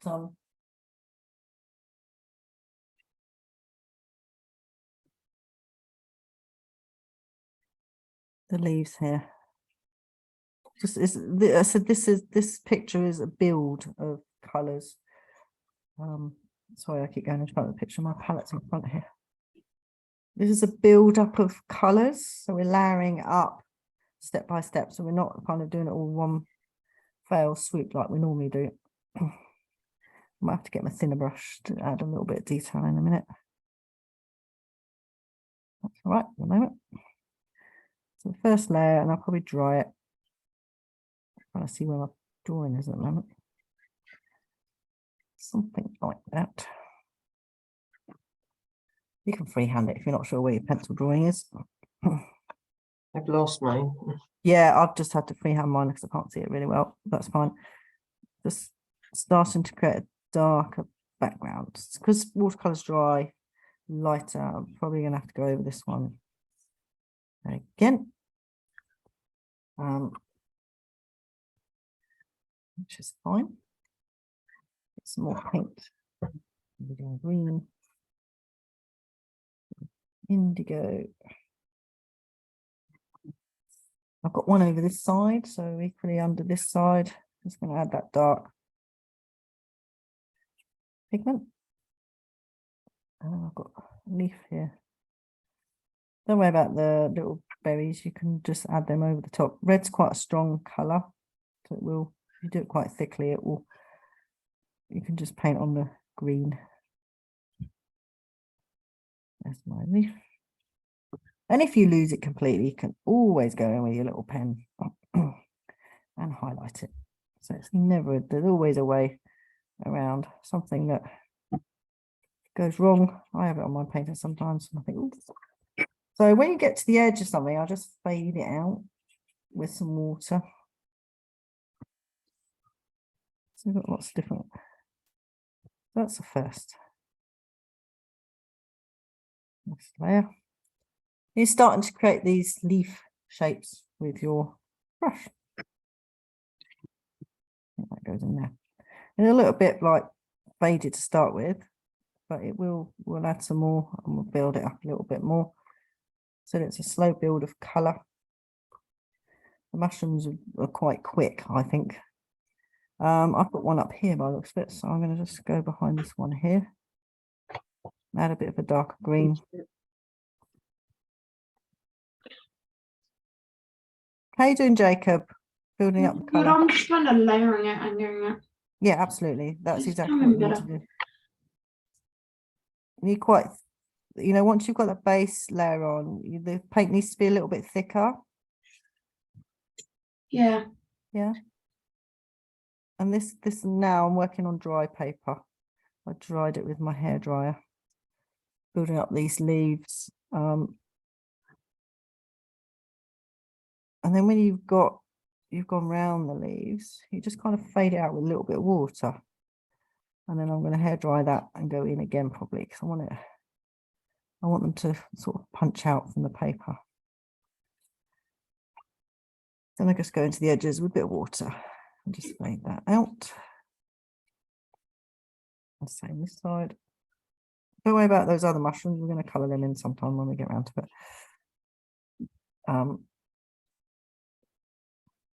Out.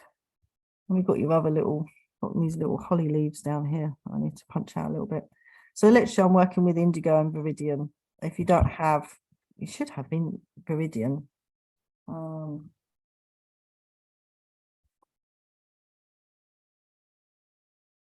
You should have iridium. That's usually a basic green in the set. You might not have indigo, but I would use like a blue or something to darken up the viridian. Not grey, Payne's grey. I think Payne's grey is probably going to be a bit harsh. But you know, experiment, see. Doesn't actually see. I've got these edges, so I'm just going to like wiggle them out. I want it just to fade into the background. There's no and I just put a bit of water, clean my brush, and just go in with a bit of water just to get rid of those. Just wiggle it around. She's got rid of those edges. So it's quite a loose picture. It's not. We don't want any sort of harsh. This picture I'm doing, it's not got harsh lines. I'm going to go around this folio I've got here. You can see mistletoe everywhere in these trees in this area, can't you? It seems to be quite prevalent. If you get up Yeah, and get it. it's always out of reach though. Yeah, it is. I was gonna say, I was just going to say, if you could get it, Sue. Yeah. All these bunches are right up in the trees, right out of the way. I do remember when the gypsies used to sell it. Well, they don't bother now.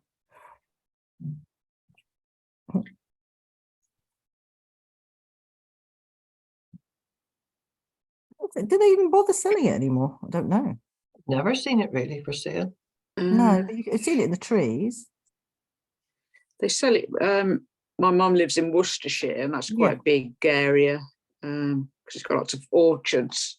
Okay. And there's a little town, Tenbury Wells, where Yeah. that's a really big deal there. They do have a fair for mistletoe. Oh, do they? Yeah, Someone obviously goes up to the trees and gets it out then. yeah. It is there. But don't seem Like to you do it say, so it's much always around up here. high, and you just think it only clicked Yeah. to me a few years ago what it was. Yeah, but it's always too high to get out. Out the trees.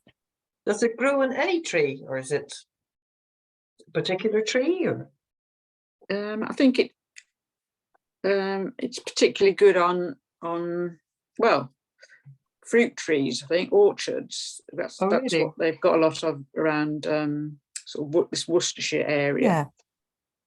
Yeah. In this area, they seem to be all massive trees. I don't know Yeah, what they yeah. are. They're quite up high. Deirdre, you've got no hope in getting them down. You look and go, oh, that's a nice piece of mistletoe. Oh, well, I won't be able to get that down. So, way beyond my reach. Don't think I've ever seen it, but maybe it's just They look like, you see, why I noticed them, because I thought they were squirrels' nests.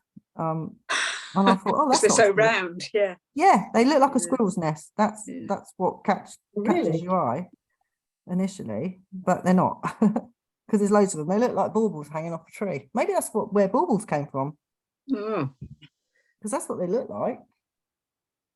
To me, that's what they look like. So you can see I'm starting to build up.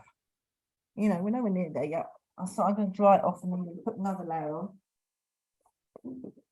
Get my brush, not my little finger. This is where a hairdryer is quite handy for this picture, because you keep drying it off. Right, I'm just going to dry that off a bit, ladies, and then I'm going to go in and do it off. Yeah. okay.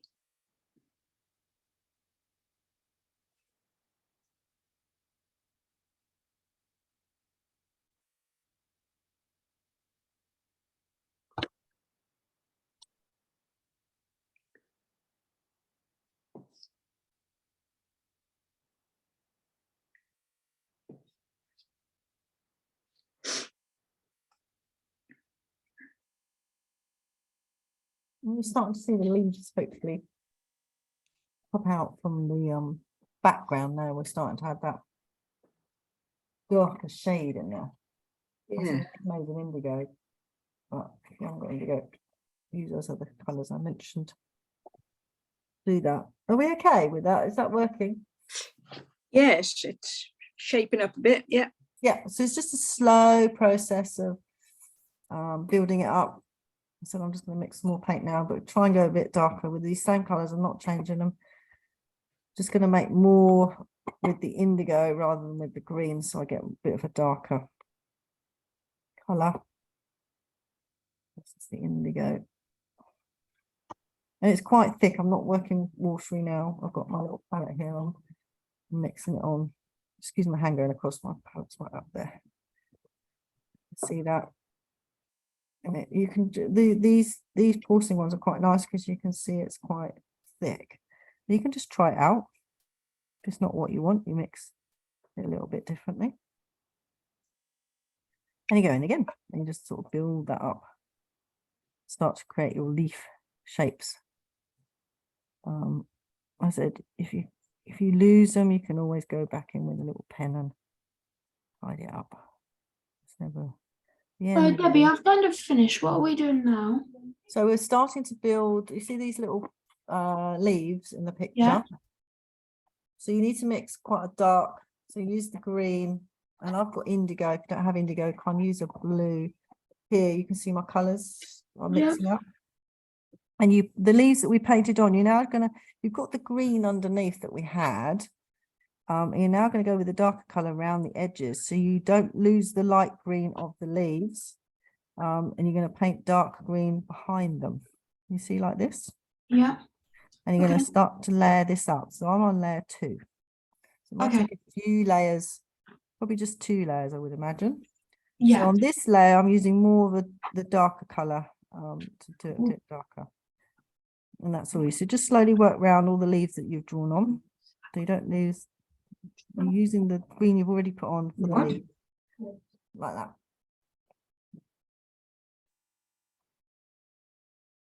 And I'm just going to go on these ones. And to get rid of any harsh edges, just as I said, just use your water and just fade it out with a bit of water. It's supposed to look kind of rough and loose. Mix some more. Brush in here, and then dips it. You don't dip it. You go from this. You all right, Bunny? Yeah. Yeah, he's drowning my office. For other than what I did. What's he doing? He's drowning my office Drowning it. underwater. We are doing lots of water and blowing, Ronnie. And It's hair all right. drying. Don't worry. Luckily, he's got a really good swimming teacher, so I know he will get back to on shore. Who's teaching him swimming at the moment? Mary, Hey. Yeah. What level The you only on? one that's- You in, Jacob? Pardon? What stage are you in? I've finished them. I'm now in squad. Oh, which squad's this? I don't know. Mary just calls it squad. Okay. it's like a stage 9. Okay, so you Upstage. are basically, So it's I've finished them all. yeah, so you are swim club level basically now. whatever stops him talking.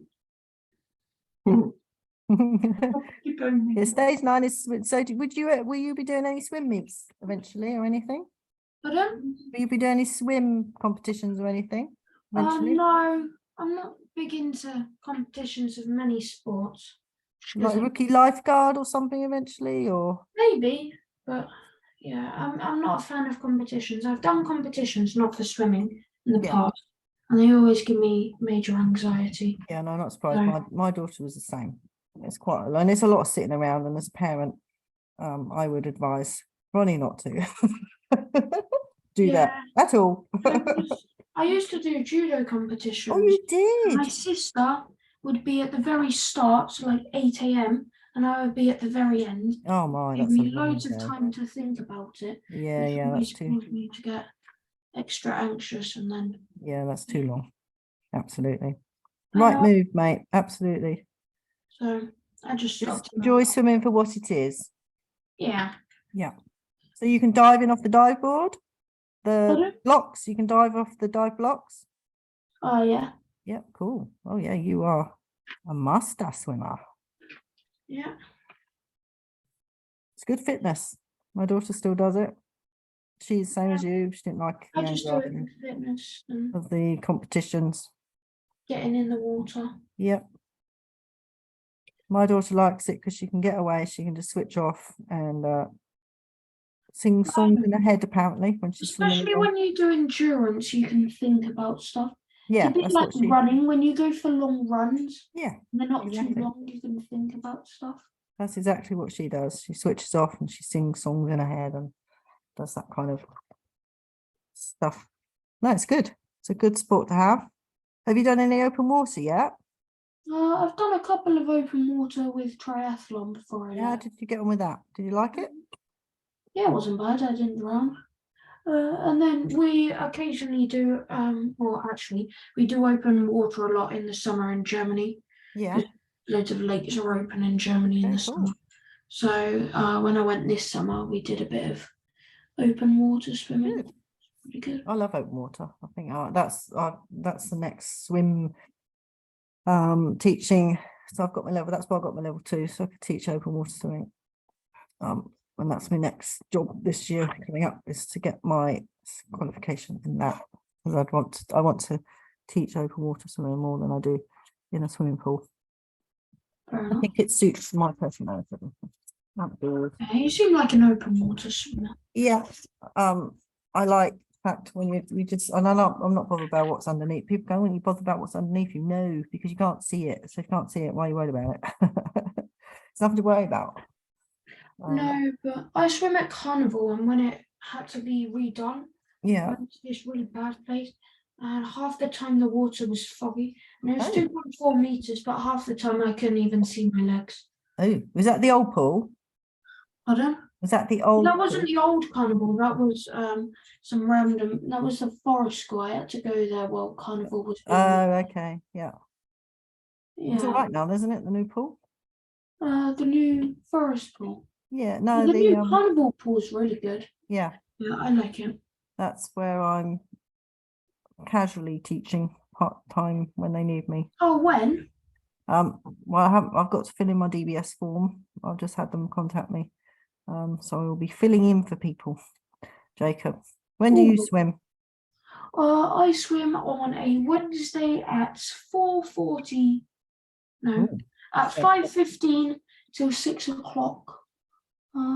So you might sometimes have me then. Yeah. Yeah. Well, I know Mary's daughters taught us a couple of times when Mary's at. Okay. And then Mary Yeah, was Mary's daughter used to do synchronized swimming, I believe. Oh, really? Oh, wonderful. Yeah.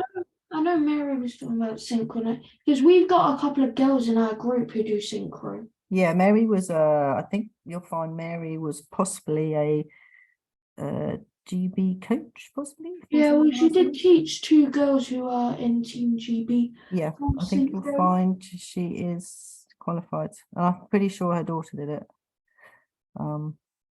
Because my daughter learnt at Carnival Pool. That's where he learnt to swim. Is Lynn's, because Lynn's a teacher that used to be one of them. So Amy knows Mary, obviously, and Lynn was one of her other teachers, swim teachers. Lynn. But Amy, got to stage where she was plodding up and down and really needed to go to the swim club. Yeah. But yeah, competition was quite stressful. I must admit, Amy didn't like it in the end. No, Because- I know lots of people who go to swim Yeah, comp. there's nothing, but nothing wrong with them. No, I think you've just got to like that environment. And you've got to do sports. You don't I want know. I think things that are more team based, such as football, or actually I do water polo. Yeah, oh, that's a good one. Yeah, no, that's a good one. And it's good to Yeah, swim, and it's good to have those life skills. And you don't have to always have a competition. It's just nice to do it. Yeah, so I just to started do it. water polo in September, and I'm really enjoying it. Ah, do you in a team? Yes. I'm in Reading water polo, so Oh, part cool. of Reading Swim Club. And we train at Eton, Oh, nice. which has the nicest pool. Yeah, I bet it does. It goes up and down. Ah, is it a 50-meter pole? No. So we do 30 by, actually it could be 50 meters. I don't know. Our playing thing is 30 meters long Yeah. by 20 wide. That is a water polo pitch. But then there's bits extra. Okay, I didn't know that. Potentially. But the thing goes down to like 3 meters. Yeah, so you can have little diddly kiddies in there and everything. I would have thought. really nice. There's more lifeguards there for like 18 people than there are in Carnival Pool. I can imagine. Yeah. That doesn't surprise me if it's at Eton. Is it Eton College? Yeah. Well, Oh, one yeah. of the kids who goes to water polo said he went to lifeguard tryouts. Okay. He's 17, and Does for he his go to first Eton job, school? no, Okay. he's not that rich. But for his first job, there, Yeah. we were telling him he'd get 11.60 an hour. Wow. Whoa. That's Pretty cool. 17. That's a really good salary. Wow. Yeah. But they Think do about loads of like so occasionally, because there's also a lovely basketball court Yeah. in the same kind of massive hall, not in the same, yeah, but nearby, Yeah. just outside the changing rooms. But occasionally they do like for the Eton kids and another. It's got to be a posh girls' school nearby. So Okay. they all come on nice buses. But they do different dances like medieval dances, Oh, wow. Welsh dances. They hold feasts. You should just see them eating in the outdoor. They've got TVs and So everything. do you get to see all this then? Me? Yes. Yeah, I swim in the pool and then Nice. it's really nice.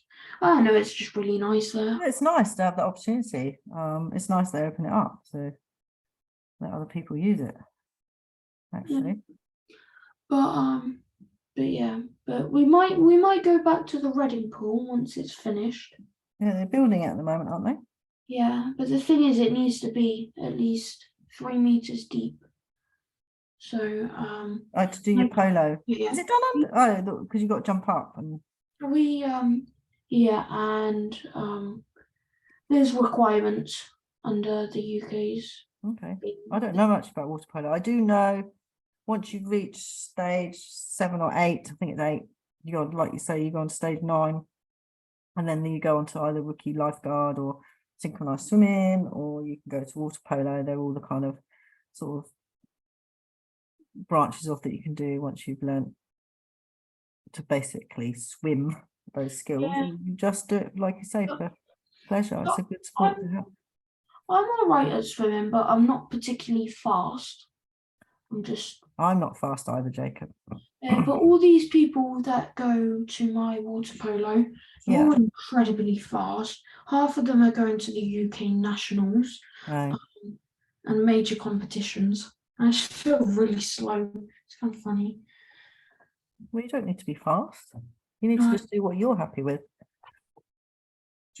My Yeah. daughter wasn't fast, she was teeny tiny, so she used to do the she used to do 800 meters, which no one wanted to do because they all wanted to go at like 100 mile an hour. They didn't want to do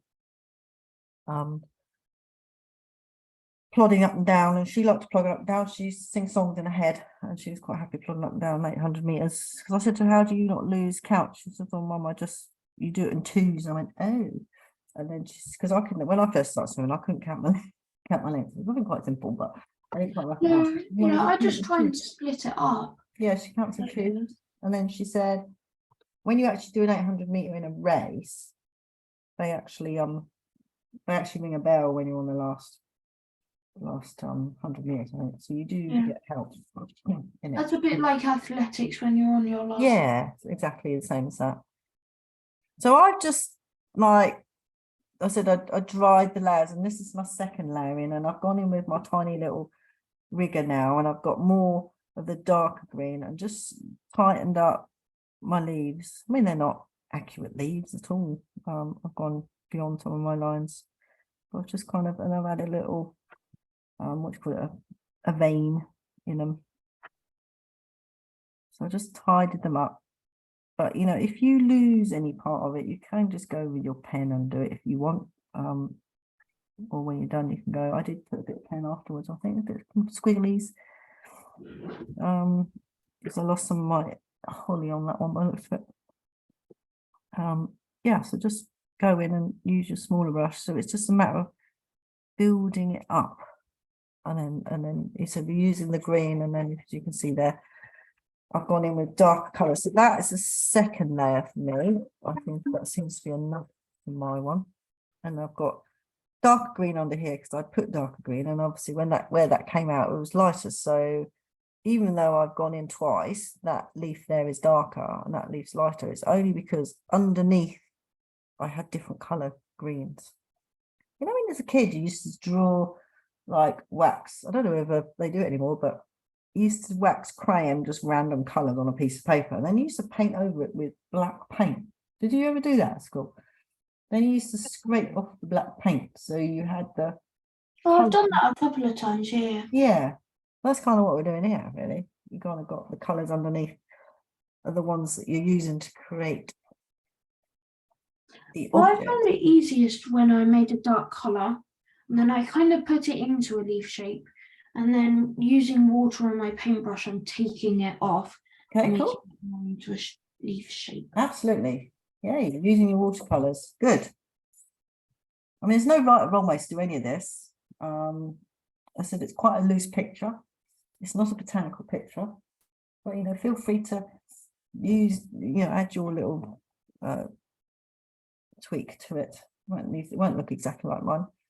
It shouldn't look exactly like mine. And then we'll obviously eventually we'll take all this masking fluid off. This is more of a painting picture, isn't it? Or drawing. Not much drawing on this one. The mushroomy bit at the top's quite quick. Just a bit of red and blow it. This bit that takes the time to get this sort of negative painting going on, where you've kind of just you're using the paint to create the shapes rather than. Is everyone all right with their darker paint? You might find you have, this is mine's layer 2, so I had to do, so layer 3, sorry. So we did like the base layer, which was the phthalo, and then the green, we dried it. Then I went in with the dark color mix that I did here. Then I dried it. And then for me, that's enough on my second one. But I use more of the indigo. So the first one I used green and indigo, and the second time I used more of the indigo, so it was darker still. And then I went in with my little little rigger with that darker color and just sharpened up some of the leaves with that little tiny one that we use for the hair. This brush is actually really quite nice that we got. It's quite handy for a lot of things. But you can just use a little brush if you've got a little brush in your collection. I just like this because it holds lots of paint. I don't like I get fed up with bumping my brush in and out all the time. And that I'll just let that dry for a bit.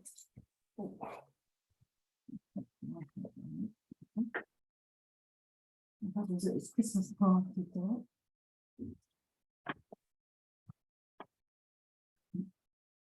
Instead of a Thursday night, then you've got to go to work on a Friday. That's a bit mean. He said that's probably because it's cheaper. They're in Windsor. I don't know, what's that hotel in Windsor? I can't think what it's called. Castle Hotel. Have you seen the reports that people are chucking eggs at the king? No, why are they doing that? You know, a couple of weeks ago, there was a 23-year-old who did it to the king and the queen consort, and Oh. then the other day, it happened. Why are they doing that? I don't know. It's what I'm Okay. trying to- Well, I think that's very disrespectful to throw eggs at anybody, especially the king. Why are they doing that? What's he done now? I don't know. He's just the king. He doesn't make laws or anything. How strange. He hasn't even done anything major since becoming. Well, he hasn't. No, he's just. Oh, I think the world's gone a bit too mad. Yeah, but then Germany's struggling with lots of right movements at the moment, and they just arrested 25 people for plotting to overthrow the government. In Germany. Oh, yeah. In Germany. Yeah, Yeah, I saw 25 that. people, they were going to Oh. riot into the Reichstag and basically do what they did, what the Americans did to the Capitol building. Oh. This Why though? What for? Just because they can. yeah, it's a known group that's anti-government. and Oh. thinks Yeah, that we got to have they our can- government. You can't run a country. You can't run a world without governments. Because in in the olden days, that's why they had religion to get everyone under control. They didn't have governments. That's what's the whole point. You can't not have no government. Someone's got to be in charge of something. Oh my god, the world's gone mad. It's like they've all COVID have gone to their heads. Maybe they did have chips in the vaccines. Maybe they're setting them all off. There's definitely something going wrong at the moment. Oh my God. Well, I don't listen to the news very much because it's so like, it's just, Oh, it's just, no, I it's know it's awful. news, but it's never anything nice. It's just doom and gloom. And you're like, oh, I don't really want to listen to doom and gloom. On the good side, we had our gas and electricity put down. We were getting, which we were quite surprised about, but I suppose not because we don't have 2 adults living with us anymore. So, we just had my husband said, oh, they put it down. They put it up, and then I put it down again. I thought that we'll go back up again after they've been here for 3 weeks over Christmas. We realised we got quite excited because it'll go back up again. Oh. The How's other it not getting in? Have we got? Just let me know when you're this stage. I'm still doing the leaves, I'm sorry. Okay, that's cool. How's everyone else doing? Was it working? Yeah, I'm using the rig and the rigger We're now. going to just tighten up the edges a little bit. Yeah, just trying to. How do you doing, Deirdre? I'm fine. I think if I put on any more paint, it's going to look horrible. So I've Okay, stopped. so you just hang out there a bit. Yeah, And yeah, Leanne's all right. She's skipping around the kitchen. We all right, mate? Oh, we got hubby home. Say that again. You got hubby home. I You got can't hear you. someone Sorry. hubby's home, is he? Yeah, he is. He's back from Germany. I suddenly thought, Germany. I hope I it was didn't know he hubby. about Germany. Sorry. Back from rugby. Hey, you got your little helper home. Have you finished what you're doing, or are you still? Yeah, I working? was just doing a few little Christmas cards. I'll show you. Hey, good. Let me I see. did a little robin. Oh and my God, they're gorgeous. they're beautiful. I Can quite you like a see little them? robin. And a little Noel. Oh, Oh, beautiful. lovely. That's beautiful. Yeah. Wow. So, say again. You should scan those before you hand them out. Yeah, I've been scanning them before I sort of send them. Good. I did try and find somewhere to sort of like print them, but it was just too expensive this year. I Have think. I you thought, tried Jay's printers in Buckingham?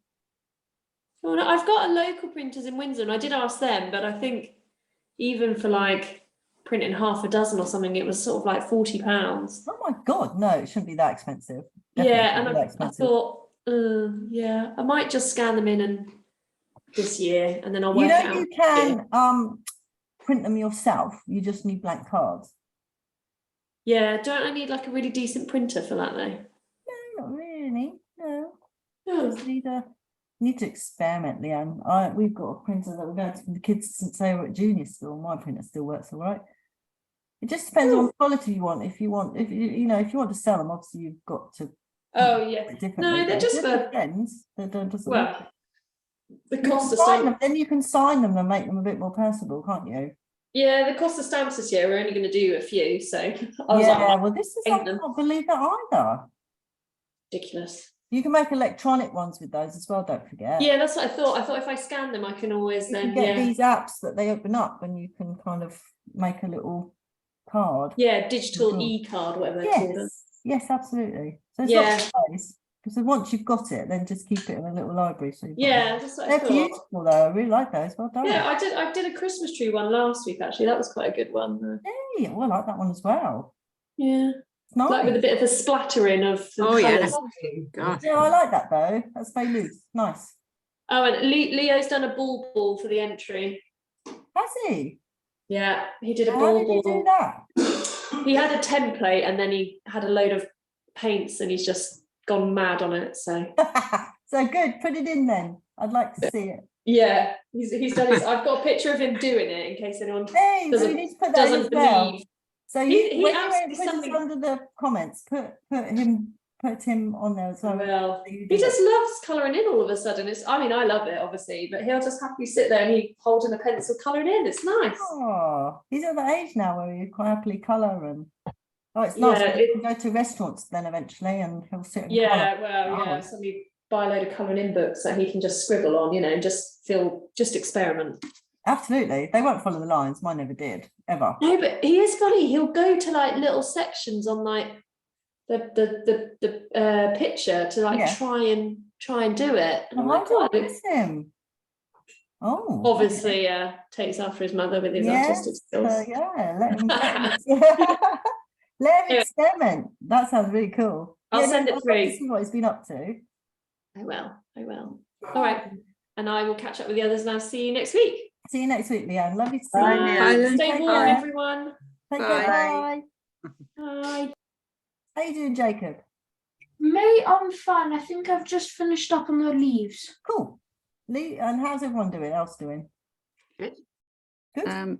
Yeah, nearly there. That's all right. No hurry. I mean the mushrooms is actually quite quick, and then while we've got the red of the mushroom, we're just going to pop the berries on, because I'm a great believer, if you've got that colour on your paintbrush, don't take it off and wash it off. Just use what you've got, and then we'll go in with brown, obviously, to do these ones here. And while we've got the brown for the mushrooms here, we're going to do the browns on the stalks, and we're going to splat with brown, and that's done. So it's not much more to do really. This is the longest bit, building up this green to get that background colour, and then everything just sits quite nicely on there. Is everyone at this kind of stage?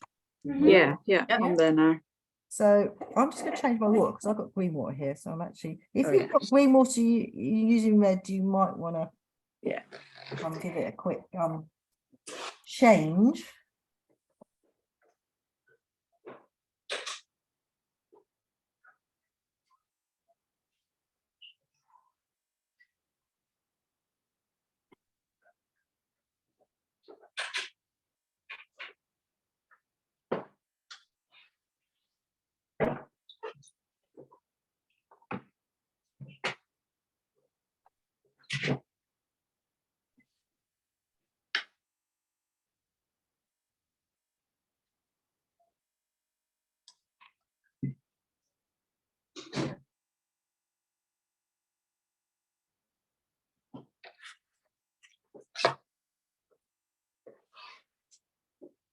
I don't know.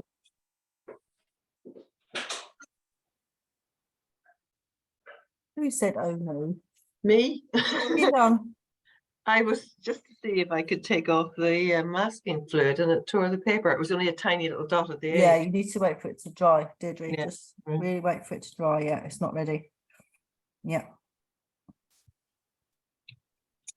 It's all right. You can go over it with a bit of paint. Don't panic, because these are only little bits. It's when Oh, it you're... was just at the very edge, so it's grand. Oh, what's gel done? Hey, that's good now. That's looking nice, Thank you. Jacob. So you can dry that. Have you got your hair dry there? So dry that. Yeah. I like that. That's looking really good. So dry that, because we need that completely dry before we put the red on. Nice. Good.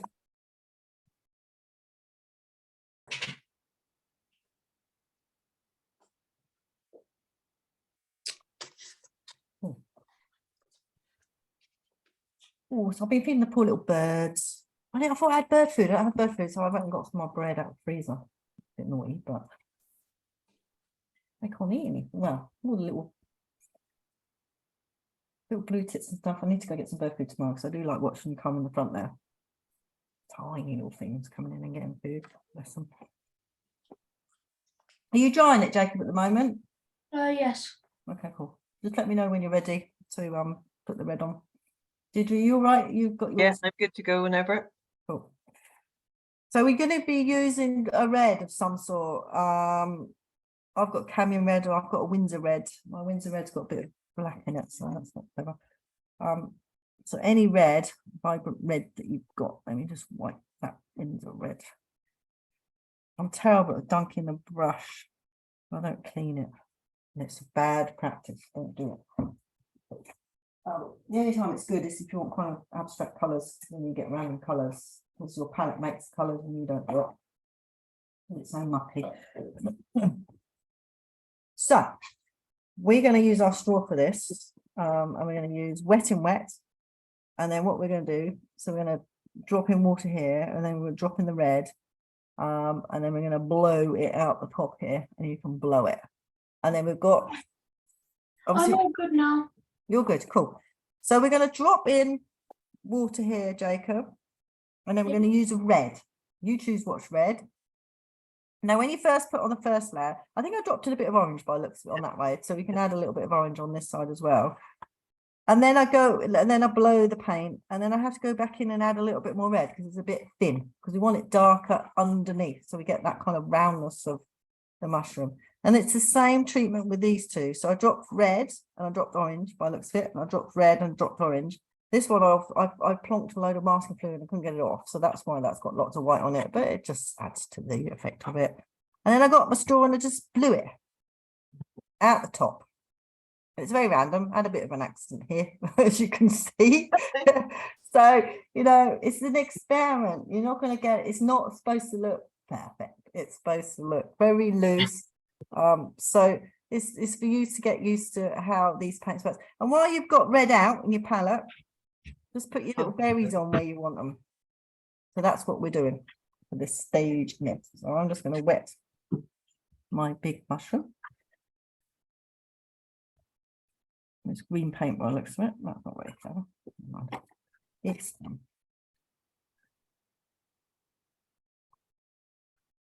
squeaky when you paint over this masking fluid. And I'm going to put my brush in the red. So I'm using Windsor red. I'm just going to plonk that in. It might be a bit. Did you leave a wee gap? Stem. Yeah. A wee Sorry? gap. Did you leave a little gap at the edge? I'm just, yeah, so it doesn't bleed into, Yeah. you can close the gap up. What did you say, Jacob? Have you put it down the stem of the plant? No, just the top, where we want the red. So the stem's going to be brown, so we're going to do that last. So you can see I've dropped the paint where I want it dark, but I will spread it in a minute. It's just going to, it's wet, so you don't have to worry about it too much, just let it. We need a lot of pigment to blow it, so it's kind of watery red. Mine's got a bit of blue in it, so do excuse that. I'm going to dunk that in the orange as well, because I just want a bit of variation of colour. You don't have to add that in if you don't want. Just on that side there.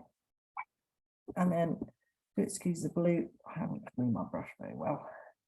And I'm going to add in a bit more red, so it just kind of fades.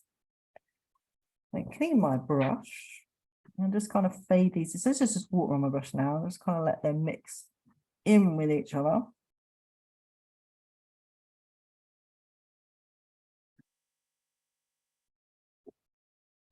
Build up that pigment, because you've got to remember these white dots are going to be quite strong. They'll be like white.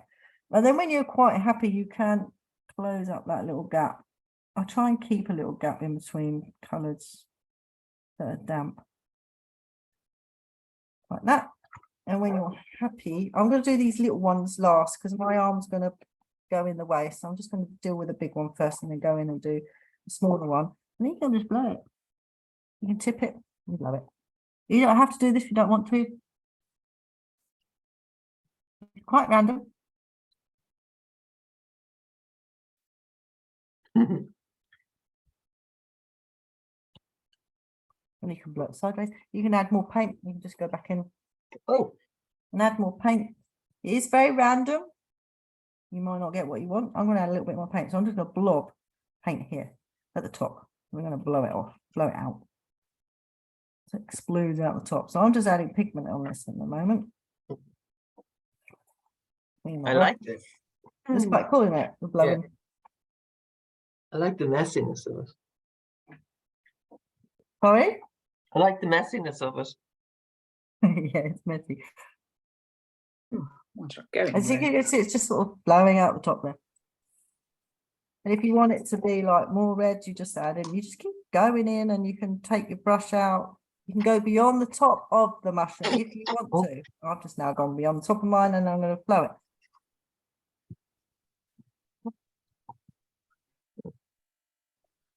And you can go sideways. You don't have to go up like that.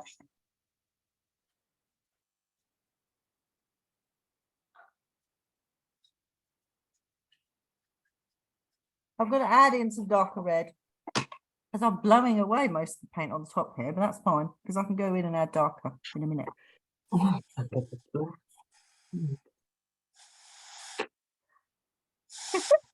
can hear everyone blowing. I've You got don't hyperventilate, I will say. Because I'm not getting I'm a bit of a weakling, I think. I think I am too. I need more paint, I think. My straw isn't working that well. Yeah, you've got a big straw to blow Straw's down. fault. Beatrice. Yeah, I think more pink maybe. And so you can't get this the effect going on. You can have it go out the bottom if you want.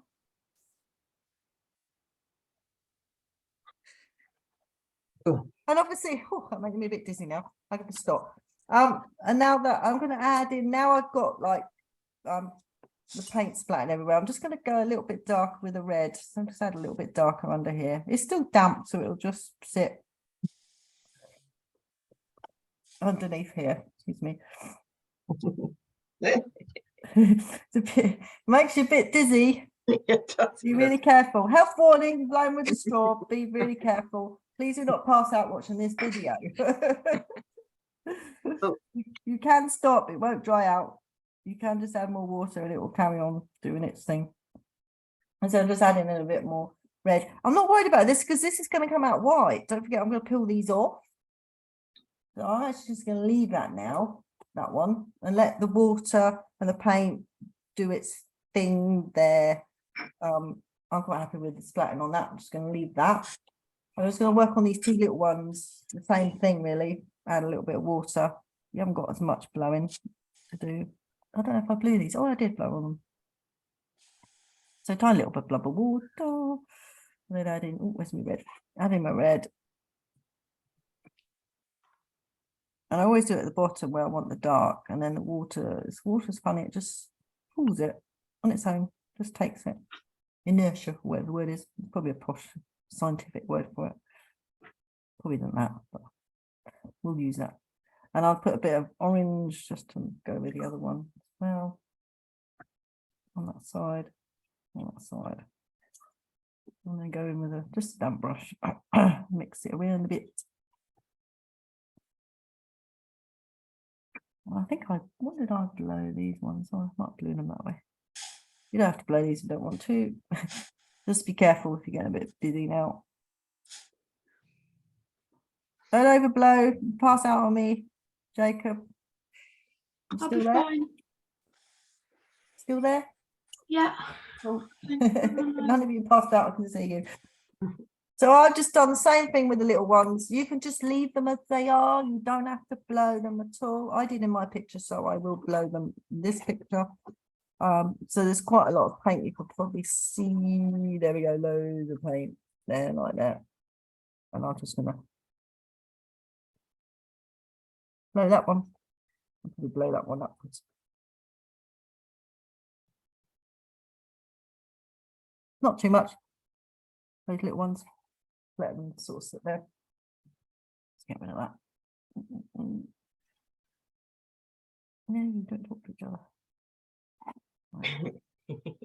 Don't talk to each other. And water will follow its path.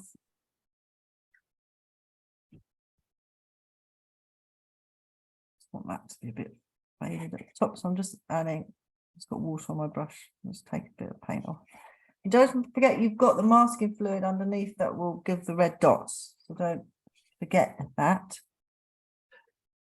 Don't add too much. And whilst you've got red on your brush, you need quite thick red to go on this green. Just do your little berries. Because we've got it on a brush. Just pop them on wherever you want them. Over here. A few down here. Here's one blowing. It's a fun thing, you know. You can use it in a lot of pictures. It's quite a handy thing to have. This is, I'm just going to add a bit more red on this one up here. And as it dries, you can just go in and add a little bit more colour. You can see where the dots are, so you can almost sort of paint around them if you want to give that bit of actually a part of reflection in there. Well, I'll wait to pull the masking tape up. Yeah, just and then you can always fiddle with it once you've taken the masking fluid off. So don't worry about it too much. And then all we've got to do is the stalks, and then we're going to dry it, and then we're going to take the masking fluid off. So this, is everyone all right with their reds? Quite random. Yep. If you're worried about, you should be okay with this, because we're literally just going to pop a bit of brown on now. So I'm going with burnt umber, a brown. Doesn't matter which one, if you've got different color brown, but it's a dark brown. And I'm going to paint in these funny little toadstooly things. Now I've got like masking fluid for where the light is. If you don't have that, just leave, so it's darker on the right hand side, because we've got the light coming from up here on the left. So just try and remember that when you're doing your brown. So you just literally, like we did the leaves, we're painting over the green. Actually get the brown. The green will go brown, make the brown even darker. And then just, you can go back and add a bit more, because we're going to do brown on these stalks of the mushrooms as well. So if it's not quite where you want it, while it's still a bit damp, we can go back and add more. So I'm just layering it up. This picture originally was, I don't know if you saw my A3 picture. Yeah, I've got it in here actually. I took a picture of a mushroom when I was riding my mountain bike at the lookout years and years ago. I created this A3 big picture here, look, under here. It's A3 picture. Oh, lovely. We'll look out on my mountain bike. So that's where that originates from. So this is an A4 version of what I did years and years ago. A very old picture. Well, a very old picture, but I remember taking the picture of these mushrooms. So just quickly pop those in with a bit of burnt umber, and then I'm just going to go with the stalks of the the big toadstool. You might have it a bit damp, so just be careful with your red. So I tend to leave a little, that's a bit watery. So underneath here will be darker brown. So I'm just going to leave a little white line, my little white line that I always leave, and then just come down. I've got masking fluid on that side, so I know I'm not going to lose the white line.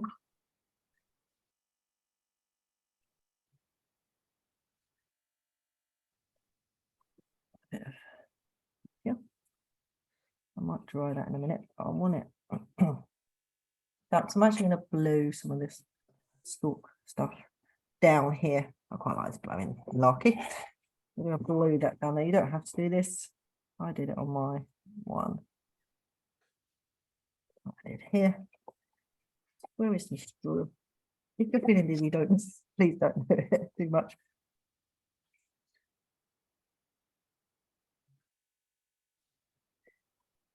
There, I will tighten that up underneath in a minute. Just going to make that a little bit darker. So the idea is like where you've got the mushroom top, we want shade under there. So where that's brown, I'm just going to add a little bit of indigo to make my brown a bit darker up here. So it's a little bit darker under here. I know it's fiddly and you kind of think, well, it might not be worth it, but it just gives that extra bit of shadow. Now, if you're ready, you can close up that gap once that looks almost dry to me, so I can go in and close it up. And then we're going to do the same, just going to add a little bit of a store. I'm just going to use the same color I've got on this, I'm not changing it. On these two here, just very casually, just draw a line down with your brush. I want that a little bit more watery, and I'm going to actually make my, oh, what did I do there? I think I dunked it in the wrong one. So I want to hide the bottom of my what do you call it, mushroom.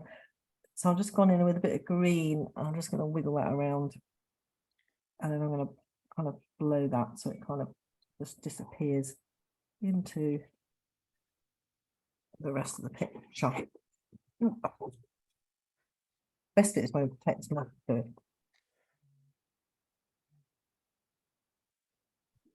Okay. So we've got a bit of splattering to do. So now that the bottoms of those little toadstools, that's disappeared into the paint, you can either just dampen your brush and kind of get rid. I've got like harsh lines underneath one. I don't know why. Get rid of that. And then I've got just a bit of brown splattering going on down here, which I will put on think I just might hair dry this for a second. Because then we've got a completely dry picture and I can splatter, and then you'll go in and fill the masking fluid off, and then just, you can go in what your hair is with a pen and just literally tidy stuff up if you want. If we could dry this.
Doctor, it's meant to be really realistic. We okay? You Yeah. got to bed, Jacob? You dropped it. No, No, I'm it's good. joking. Oh, you're such a. Is he all right? Yeah. He's just winding me up saying, oh, I dropped it, Mum. And I went, no, it looks really good. It looked good when I saw it, Jacob. I think it looks good. Why did you drop it? You did drop it. No. Okay, love you. Bye. Good night, love you. No. We're just putting off finishing touches. We're just kind of, I need to just add a little bit more brown. I've dried this off and I just need to add a bit more brown on my mushrooms to, so I put one coat, I need two on mine. Just to make them stand out a little bit more. This will dry. When you How dry are it. we gonna peel off? We're peeling off soon. You need to be very patient, Jacob. Soon. How do we do it and not tear up the page? You gotta be careful. Really careful. It's got to be dry, so that's the next stage.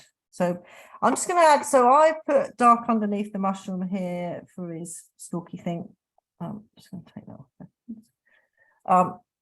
And I've had to go in again with my mushrooms. That white is obviously the marker skin fluid. I've just gone under all the mushrooms. So this is the stage where you need just to make sure you've got. I'm just going to use my brush to. I've got brown, almost kind of. You can use it to now add in a bit of grassy stuff if you want underneath. I will go in with my pen as well. I'm going to put a bit of splattering because I did it in the main picture, the picture. So I'm just going to cover up the rest of that because I don't want it covered. And oh, sorry, I fell in the way. And bits I don't want splattered. I'm just going to. So that's what I want in the bottom half here. So I'm going to use that brown. So I'm going to go in my brown. If you want it really dark, you can add a bit of indigo, which will give it a really dark colour. And you need quite a lot on your brush. And you hold it really tight and you just bang it. You don't have to do this. I did it in the one that I showed you, so I'll try and keep it true to how I've done it. And that's brown, is it? Yeah, brown. Yeah, absolutely. And if you want it darker, just add a bit of indigo or Payne's grey or something. It's just supposed to be at the bottom here. Like that, and you just bang it, you hold it tight and you bang it hard. But make sure you cover up the rest of your picture like I have done, Jacob, otherwise you'll have it everywhere. It's just in that bottom quarter. You can pick that up and you should have some kind of splattery stuff. If you want it further up here, you just move this up a bit. I'm going to put some a bit higher up now. Up here. So you don't have to do this bit. I don't want it. I know some people don't like this bit. This is my favourite bit. All of it. Cool. Hopefully that's where I want it. Yeah, that's better. So I'm going to dry it again. So I need that dry, and then we're just going to go in with it. I'm going to go in with a little bit of pen because I did do that on the original, and then we're going to peel and reveal, as they say. So I'm going to just dry this again.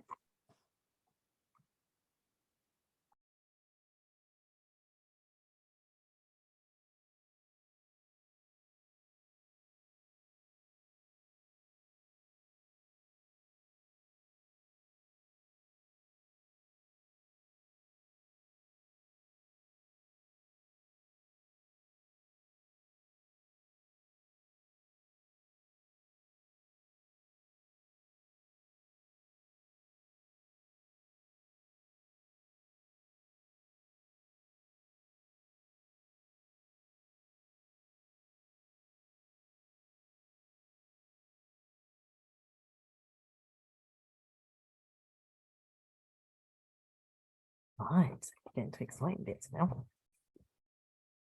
Where's the pen? Goes out the way. So I'm doing normal painting now. I'm actually going for I am.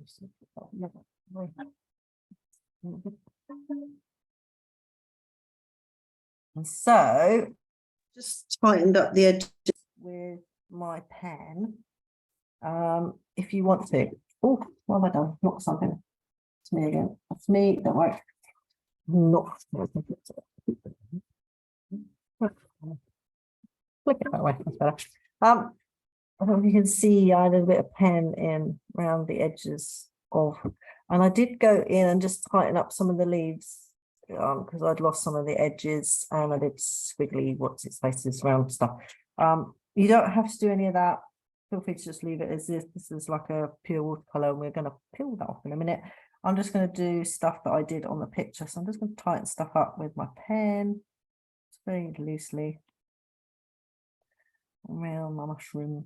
Not a harsh line, it's a dotty line. I've got my masking fluid around there, which I might have to navigate carefully. Needs to be dry when we pull this masking fluid off. Can't be wet. So if you've lost any of your leaves, this is where you can refine them a little bit with your pen.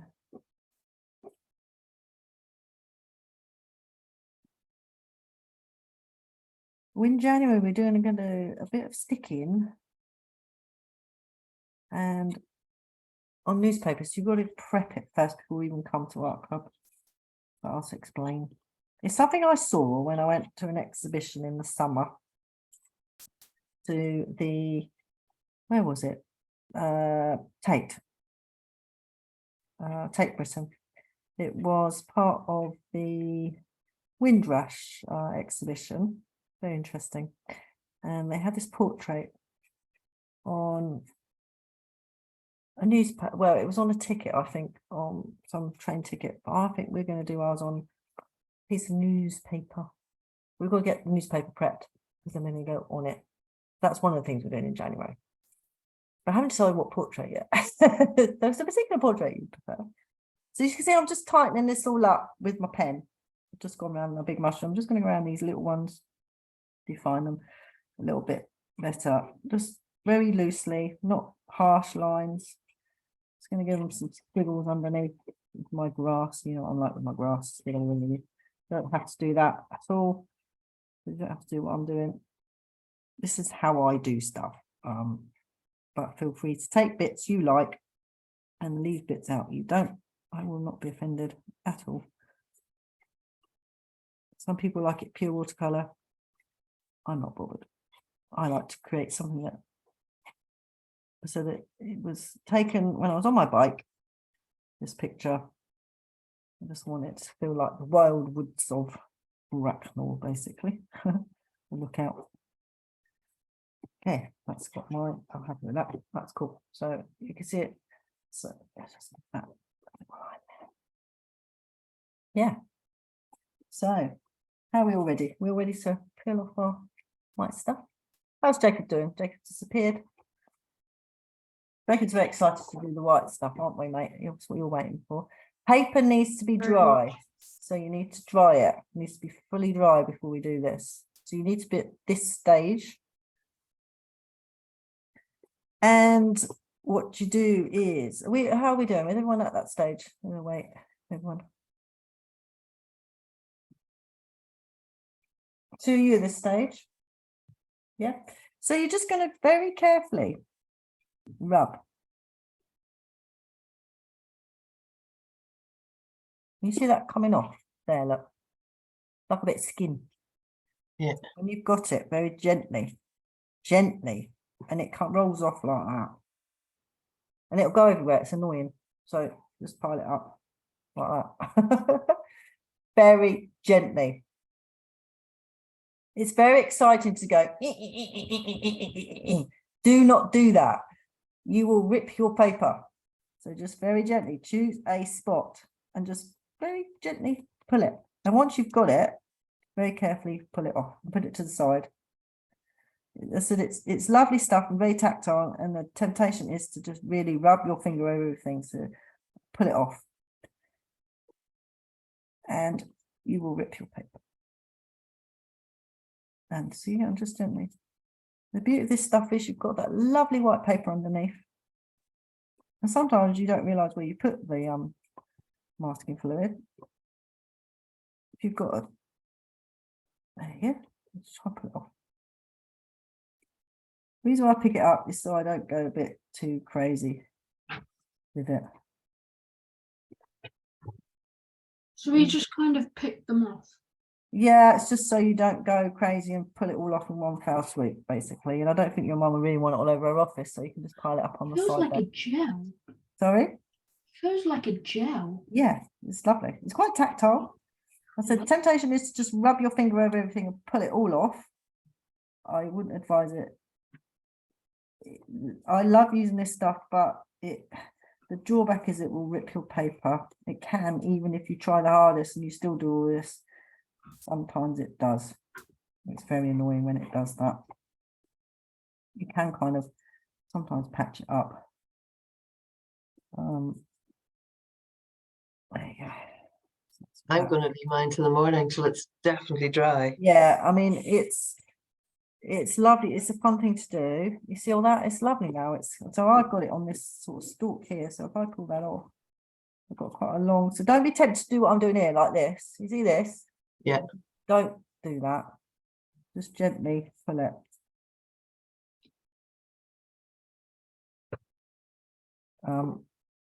You'll see why if you do it. It's lovely in white. It's lovely in white underneath. Sorry?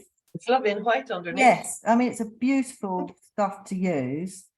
And if you've got random stuff going on like I have on that one there, and the squiggly mushroom, sometimes you splat it down.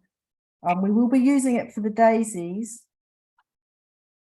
And I splat it up here in the splatters. So I've got little spots going on randomly on the page here in the green there.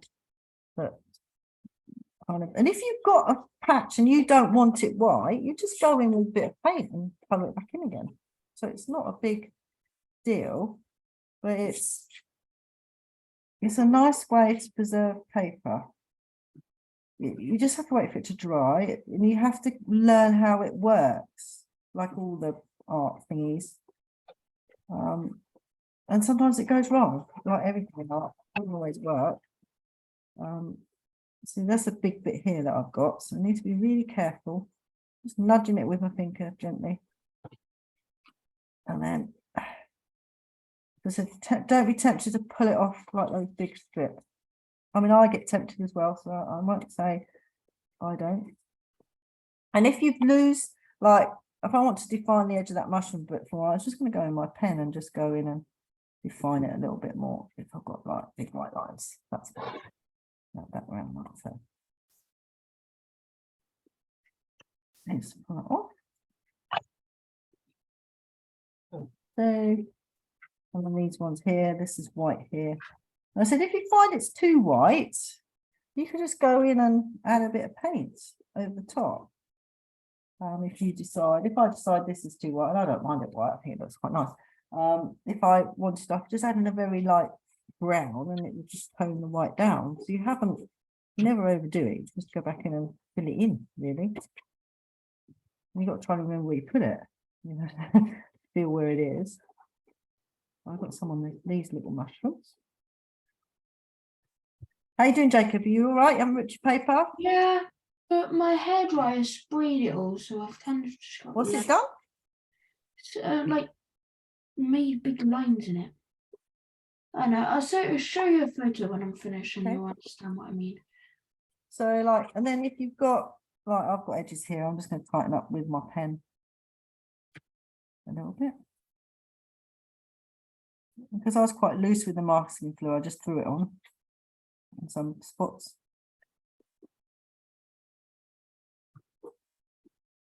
That's cool. But it's, you know, you've got these splidgy splodges that randomly happen. It is messy, you get all this residue there. Yeah, so that's it, really. And it works out and you sign it, date it. But masking fluid is nice. As I said, you just got to be really careful because it can rip the paper. But it is like very random. You can either do it really tight with that ruling pen. You can get really precise lines. You can get really nice straight lines. We've used it quite loosely today. But these pens are really good for ink, and they are supposed to be used for ink, really. But the what do you call them? The architects use them, and they use them to get really straight lines, so they get different widths of these. And you just take it so they are nice tools to use, and you can use them in a variety of ways. Have we got something that looks similar to that? Let's have a Yep. look. Oh my God! Wow! Whoa! Love that. I can't see you, Sue. Turn yours around. Turn your volume. Oh, did you? Wow. Did you? See you on silent, mate. Oh, Did you? That's beautiful. Love that. not as dark as you are underneath there. Oh, lovely. See. No, I don't Yeah. think you need to. I think that's nice. You might not need to go as dark as me. Let's have a look, Sue. Hey. Very Lovely. satisfying. Wish I'd put more blobs on now. Hey, so you want to pull it off, don't you? You can't do you No, can't do so- that later. Well, I put loads of blobs on, and now they're taking an age to come off. No, Jacob got very excited. That's what he wants to do. Pull them off. But it's a lovely material to use. What are we doing with it? So next week we're not using the masking fluid. The recording I'll be doing over Christmas. You are, and then the other one you're not. So we're using it twice as much. I think we're using it in the new year. The daisies we are using it for, and we're blobbing, so you can get quite, yeah. So that'll be good. So basically, the daisies one, you're going to put the masking fluid on like we have today, and then you're going to go and do a very loose background, because then you can just literally save the daisies and not worry about them. That's the beauty of masking fluid. You can work on something, so you can, but you can paint and then put masking fluid over what you've painted, like you can the wax resist. So wax resist, you can always paint a shade of blue, wax resist it, then go over the top with a different color, and it will leave obviously the blue. The same with the masking. It's pretty much the same as a masking fluid, except with masking fluid you get really nice crisp white lines, whereas if we did this with wax resist, it would be a bit looser. So it's quite nice to I quite like the masking fluid, but you've got to be prepared for it to rip the paper sometimes. I hope it hasn't with everybody who's done it tonight. No. Let me stop the recording and then I can talk to you guys. Yeah.